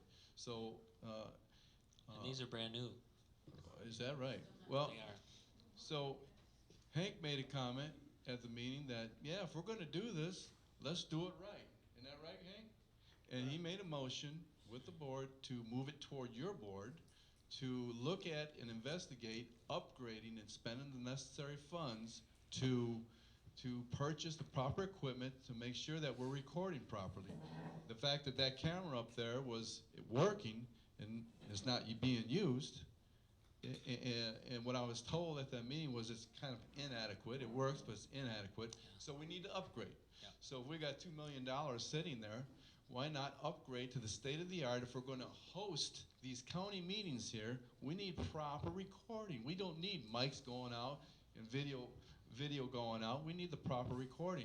And that's why I asked what happened to that motion that was made, because it kind of disappeared off the table there. When you read your two motions, there was a third motion. It kind of like fell off the table.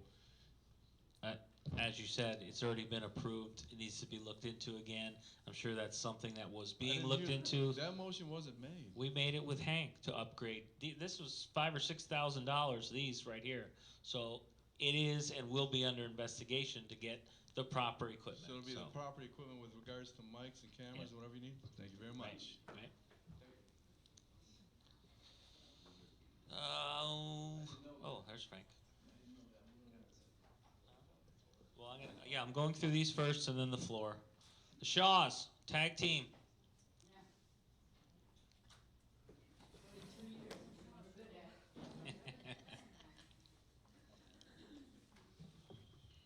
Hello, I'm Diane Shaw. I live at 52 Pine Valley Place.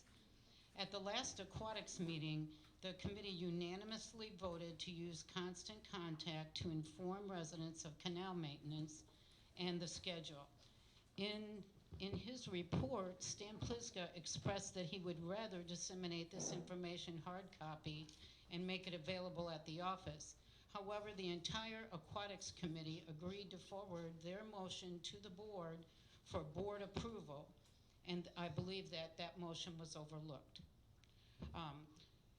What I'm saying is we all went to the aquatics committee meeting, and at that meeting, the entire committee unanimously moved that to use constant contact, which is the email list, to inform residents of the canal maintenance schedules. Right, Derek? Hello, Derek? Yes. Okay, making that a hard copy that people will have to come up here to get, and then they have the copy and nobody else does. I've been working with Christine a lot. I'm familiar with Constant Contact, and maybe you guys noticed that Constant Contact began working again this week.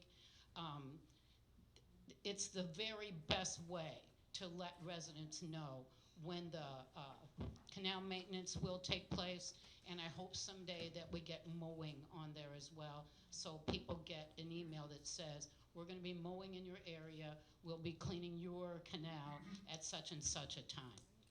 So that motion should have been brought to the board. They moved unanimously to bring it to the board. We brought that up at the pre-agenda. I mean, I don't think we even need a motion for communication. We absolutely want to move forward that way. Now, that's going to be tasked to Derek, to work with the vendors. The staff generally works for the vendors. We can't have 16,000 micromanagers of our people. We know it's important. We want to hear the complaints, but Derek and the staff can handle that. And yes, get us updates on when they're doing it or what they're doing. Through the use of constant contact. Whatever the email system is that we use. That's it. Yeah. Okay. That's great. I wasn't real sure after that report that we were going to use constant contact. I have to say, the fact that Christine brought that on is a real asset to the RWA.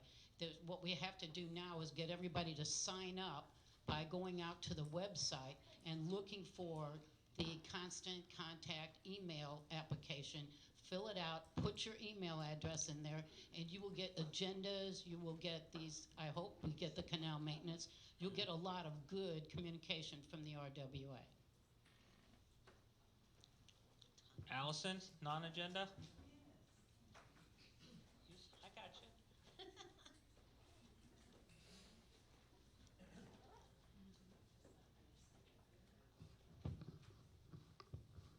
I'm Allison Aiken. I live at 13 Sportsman Lane.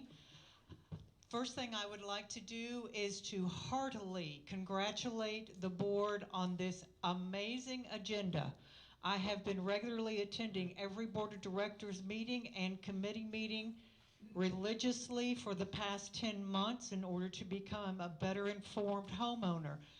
This is the most fantastic agenda. I actually know what's going to be discussed, by whom, and in what order. So thank you very much for the level of detail. You're to be commended for this. I would like to make just a few suggestions to the board. Number one, I would like to recommend that as part of the agenda, after the call to order and prior to the Pledge of Allegiance, a section be added that states, please place all cell phones on mute. Thank you. Another suggestion, I would like to suggest that when motions for projects, anything that we're going to do as a neighborhood, as a committee, as we go forward, that it becomes second nature to us, that we say we propose X, Y, Z, and we give a clear, defined timeline within date. Even if this means that we come up with a standardized form on how we do proposals and motions. I think it's imperative that we hold all of ourselves responsible to timelines for completions, and we address it at each subsequent meeting or committee so we can see how we're doing. What do we need to work a little bit harder on? What do we need help with? Last but not least, since I did attend the Building and Grounds Committee and part of the new 13 additional parking spaces going out here, I would just like to remind the committee that we also discussed about additional lighting. So as you're continuing to get your quotes for those spaces, I'd like just a little clarification. Are you including the lighting in those quotes, or is that going to be separate? Because it would just seem to me that it might be more cost effective to have it all done at the same time. Add new lights or add additional lights as you're adding new parking spaces. And thank you for your time. Thank you. Well, Dolores Rizzo's next. Did you? I thought I was at the beginning of the list. Dolores, are you here? You're next. You ready? Yep. So you didn't sign up for non-agenda.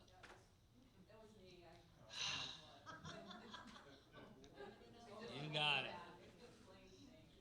I'm going to be beating a dead horse anyway, but I want to speak again about the Aquatics Committee because I can't believe what I'm hearing again about this. This is one of the biggest budget items we have. And after we saw what happened this past summer with our canals, I can't believe that we're still talking about not holding this guy accountable for these canals. We talked at the meeting. We finally got you to agree to bring a motion to the board that we would have him do, which he said he can do. They were in here, we had the meeting, we asked him if that was something he could do. He said yes, he could do it. He goes out on a weekly basis. He's over one canal one week. They said he was down by my house 3 times or 4 times. I never saw him except one time. If they said they can do it, why aren't we holding them to do it? Why are we fighting this? I don't understand. What reason are we protecting this contract? I don't understand it. I would like to speak on that too, and you're barking up the wrong tree at Stan. Aquatics Committee is not, their charter is not to deal with our contractors and contracts. That's the staff and that's the board. So putting Stan through all that is not necessary. The Aquatics Committee is not your avenue to get the canal sprayed. It's the office staff, which one of whom now is not here, so patience. All it is and all it should be is a phone call from Derek, and you should know where the heck Joe lives and say, get out there and go spray. You know, we got residents and along with the schedule, but right now they need to be put on red alert. Get out there and spray. We don't see you spraying. We need to direct our contractors, yes, to fulfill their agreement. But putting poor Stan through it is not the way to do it. It's the office and it's us. I understand that, but at the beginning of the aquatics meeting, Stan said that they can't do it. That it's a nightmare. Did you not? No, wait a minute. That it was a nightmare for them to tell us where they're going every week. Yes, because Right. it can change by the minute. Now, see, the big problem is, any committee cannot engage with the contractor. It's clearly stated. Only the president and the manager can deal with the contractor. We have nothing to do with that. Okay, his schedule is between the staff, the manager, and the president. Then he should have been brought before a board meeting, Well, not that's before the aquatics What I'm meeting. trying to say Yeah. is it's not the aquatic charter to do that. We That's can't do that was my point, Joe. I will call. I will take care of it. Okay. Thank you.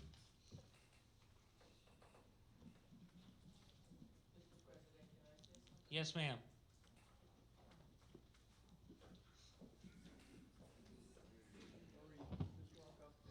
Claudette Romano, the lead administrator. When we get a call, we ask for their address.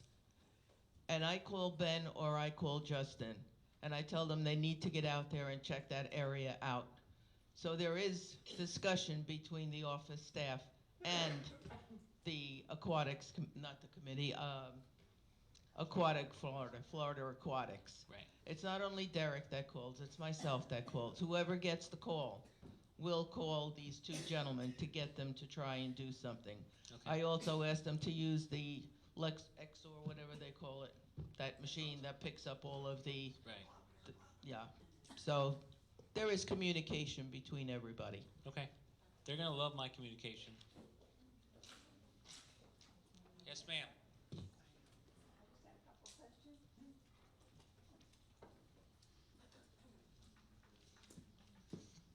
Hi, I'm Maureen McDowell, 74 Pine Valley Lane.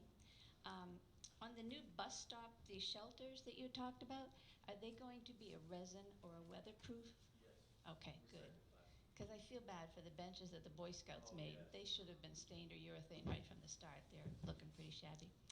And on some of the motions and approvals with regards to policies and procedures, how do we know, are they going to be recorded?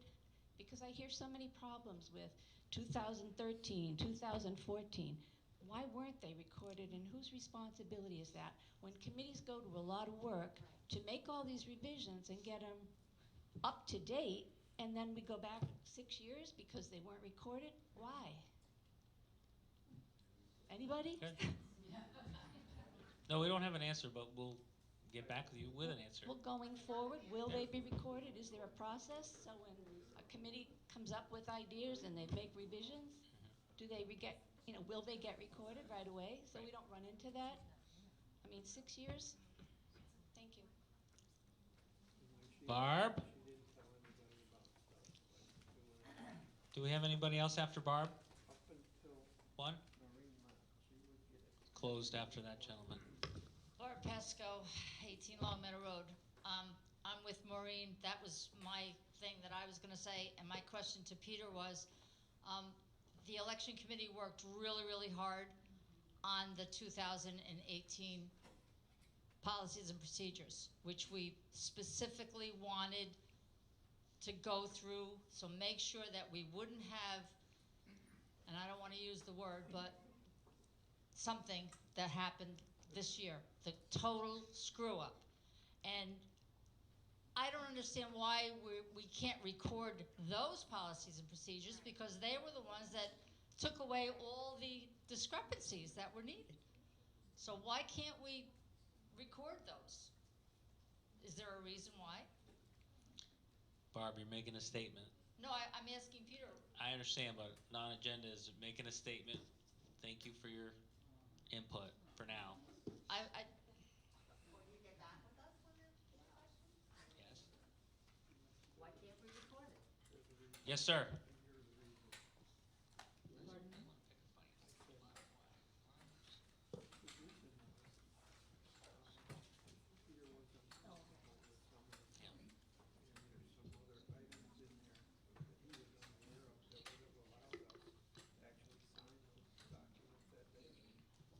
Al Bogart, Caddy Road.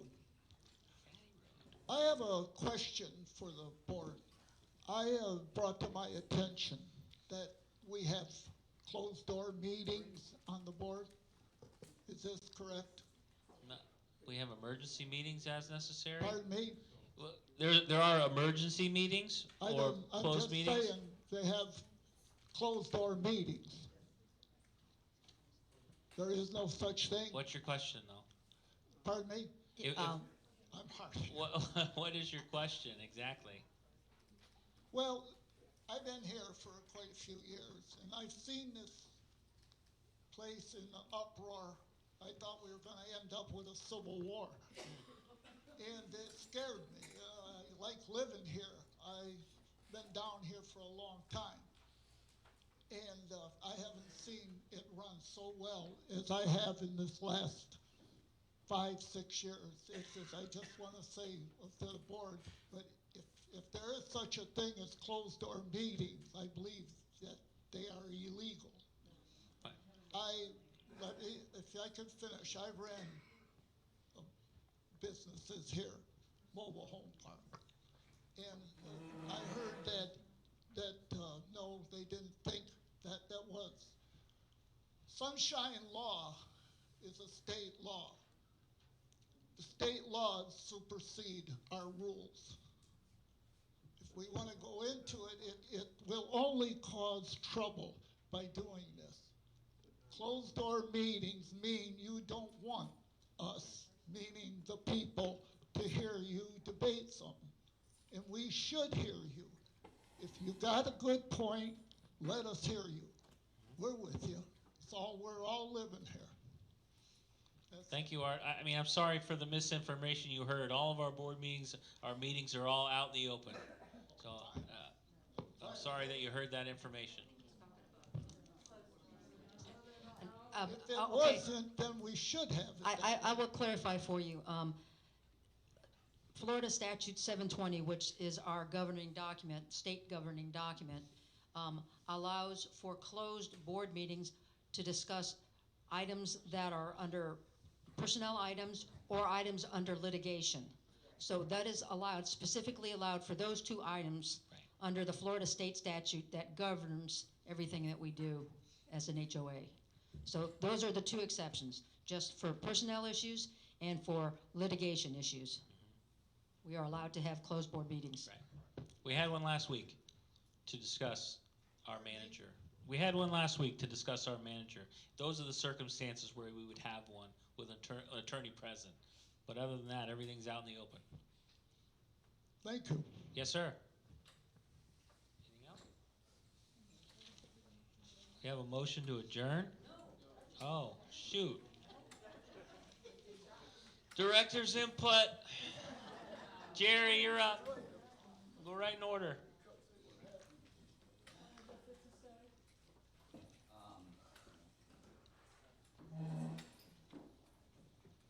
I want to go back to the Aquatics Committee, and I need some clarification here. Stan had said that I would be put on the Aquatics Committee, and I thought at the one meeting that the committee did approve me to be on their committee, and it would have to go before the board for approval. Well, now I'm hearing Stan saying that the board approved me, which I don't think they did.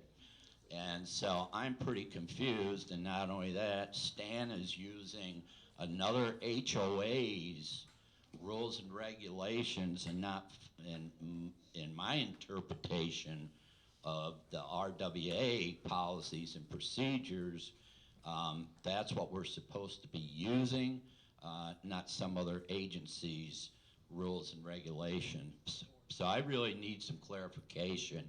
And if it was done the wrong way, that's perfectly fine with me. I don't really care. If you like me to be on your committee, that's fine.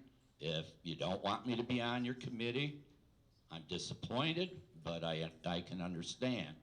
But I don't believe that the board did approve me to be on that committee. Stan, is he on the committee? Well, that was the confusing part, is how we got there. You know, Okay. if you reference our policy and procedure, section 3, there is a procedure Right. to follow, okay? And that really wasn't followed to the end. Right. Now, I certainly could use Jerry on the committee. He sat at the committee level at that last meeting. It's just a clarification is how we're going to move forward. Now, Okay. he also mentioned the fact that LMOA, it's just a guideline. It always has been. And you have a lot of stuff before you that I mentioned that is not covered in our policy and procedure. Right. And you may want to consider it.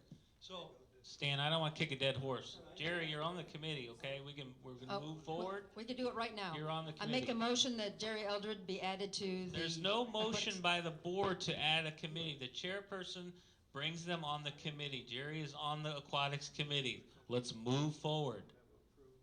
Sam, director's input. Due to the length of the meeting, I have no input. I'll save it for next meeting. Steve? I always have something to say. I'd like to reach out to all of you good folks out there. I would like to gain more input from all of you. I think you all have the best interest of this RWA, and so do we, but we can't do anything unless you communicate with us. Please keep trying to get on committees. I will note that I've always been in favor of putting everyone who wants to be on a committee and has shown that they are willing to put in the work to get on, and I will get on with this. Thank you. Peter? Thank you. The developer does not have the right to enforce the deed restrictions. Only the RWA can enforce the deed restrictions. So I'm speaking with a different hat. I'm on the developer's new construction committee, where he controls all new construction applications. And I'm letting the board know that we have a deed restriction violation by a builder who is not following the guidelines, the deed restriction guidelines. I'm going to turn this document over to Holly Carr for possible enforcement against the owner. The problem is the builder is an agent of the owner, but we cannot find a builder. We can only find the owner. So this builder, by starting construction without plan approval, and I've gone to him, never had a response, he's coming out of the ground, and we're gonna go after the owner for a fine. And that's the way it goes. So this is the second time in probably 15 years that we've had to come, that the developer has to come to the board and say, please enforce the deed restrictions with regards to new construction. I will give this to Holly Carr. Anybody that wants to read it, you can read it. Thank you. Thank you, Peter. Patty? I have two things. The first one I would like to address is email addresses, and I realize that probably comes under the one that Patty set aside, but I've been trying to get email addresses for board of director members for 2 years now, and it's easy enough to do. I happened to catch Steve, who does our computer stuff here, in the office earlier, and asked him pointedly, can we get email addresses for all the directors? Can we add 7 people to a rotonda.org email address, just the same as the office staff is? Despite what I was told for the last 2 years, he says, yeah, that's an easy thing to do.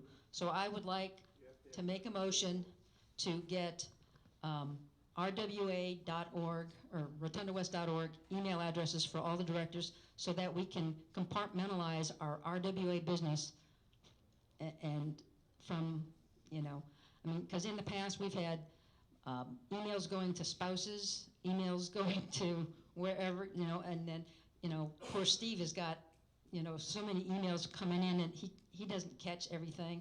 So by having an RWA email address dedicated to association business, that not only keeps everything in-house and we don't get any kind of confusing crosstalk, and we can also, you know, give that out freely because some people don't want to give out their personal emails, and I understand that.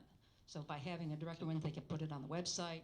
Can we table that until Patty gets control of the website? Because that's all simple stuff once you have that. And All right. Then you can Yeah. forward it to your other email if that's what you want to do, or you can log in and check that email. So it's not. Yeah, that shouldn't be an issue. that's a thing. Okay, so I can hang in there for another month or two. Okay. All right, the second one is I would very much, and if it takes a motion to do this, I will call for a motion, but I would like to have a Microsoft Word version of all the policies and procedures for the purpose of updating the same. You know, all our committees have been talking about the need to align our documents with our deed restrictions, our bylaws, et cetera. And in order to get clean copies, and you see what I gave you, I ended up having to cut and paste from PowerPoint into a Word document so I could give you the red line changes, all right? It would be so much easier if I could give these committee chairs a Microsoft Word version of their documents so they could turn on track changes in Microsoft Word, make the changes, get that to us, and then we have a nice clean document that we can see and read exactly what the changes are. So I would like to make a motion that I be allowed to have a copy in Microsoft Word of all the policies and procedures to facilitate the updating of same by the appropriate committee chairs. We have a motion. Do we have a second? I'll second it. Now it's open for discussion. Sam, Steve, anything?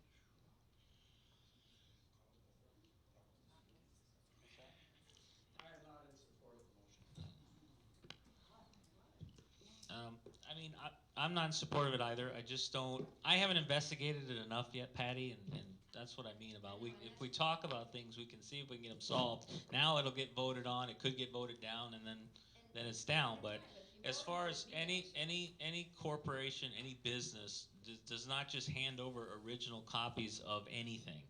So, and yes, you can redline it, but if you don't redline it, now you have a changed version, the only version of the original. No, that's not the only version. See, the documents in hand. I can speak and then you can speak, Okay. but I'm not going to have an argument because it's just my point of view.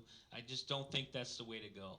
Every committee guy can print it out, read it, make any changes they need, get it back to whomever that is. That may be you to make the changes, but we don't know who that is yet. So I don't know how we can move forward with the motion, and it's so minute that I don't.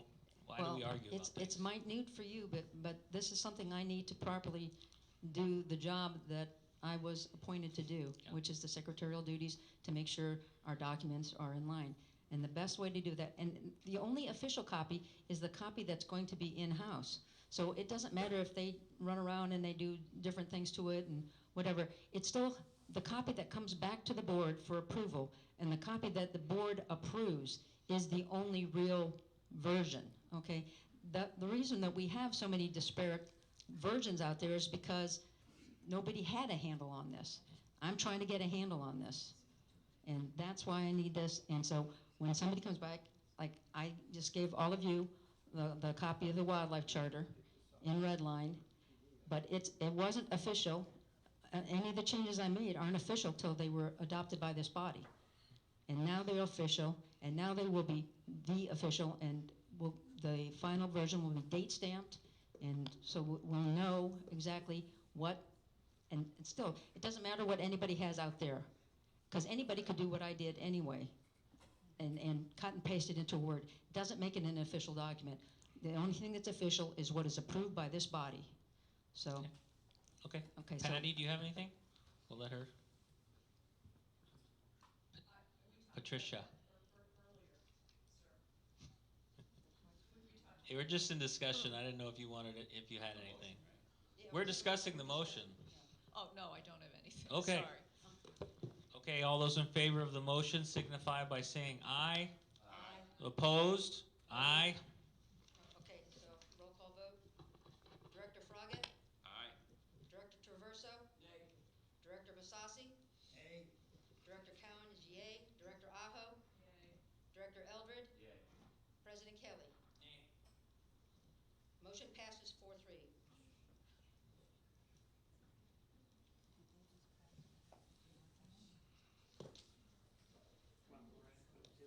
That's all. Now it's. But I had, the only input I have, everybody, we've got some change going on. There's change in the office, change in our staff, change in here, change in documents, change in this. So please be patient. We do write everything down. We want to get back with you, especially aquatics, especially video. Everything is valid. All those are valid points. We listen to them all. We make action. We don't make action. We vote. We agree to disagree, like these last two motions, but we move on. And that's my theme all year. We'll just continue to move forward and move on. And I hope everybody has. Nobody gets the video. It gets posted to the website, and it won't be tomorrow. So please be patient. We still have to figure that out. It'll be on the RWA website. No, it's just a video when it's being posted. That's it.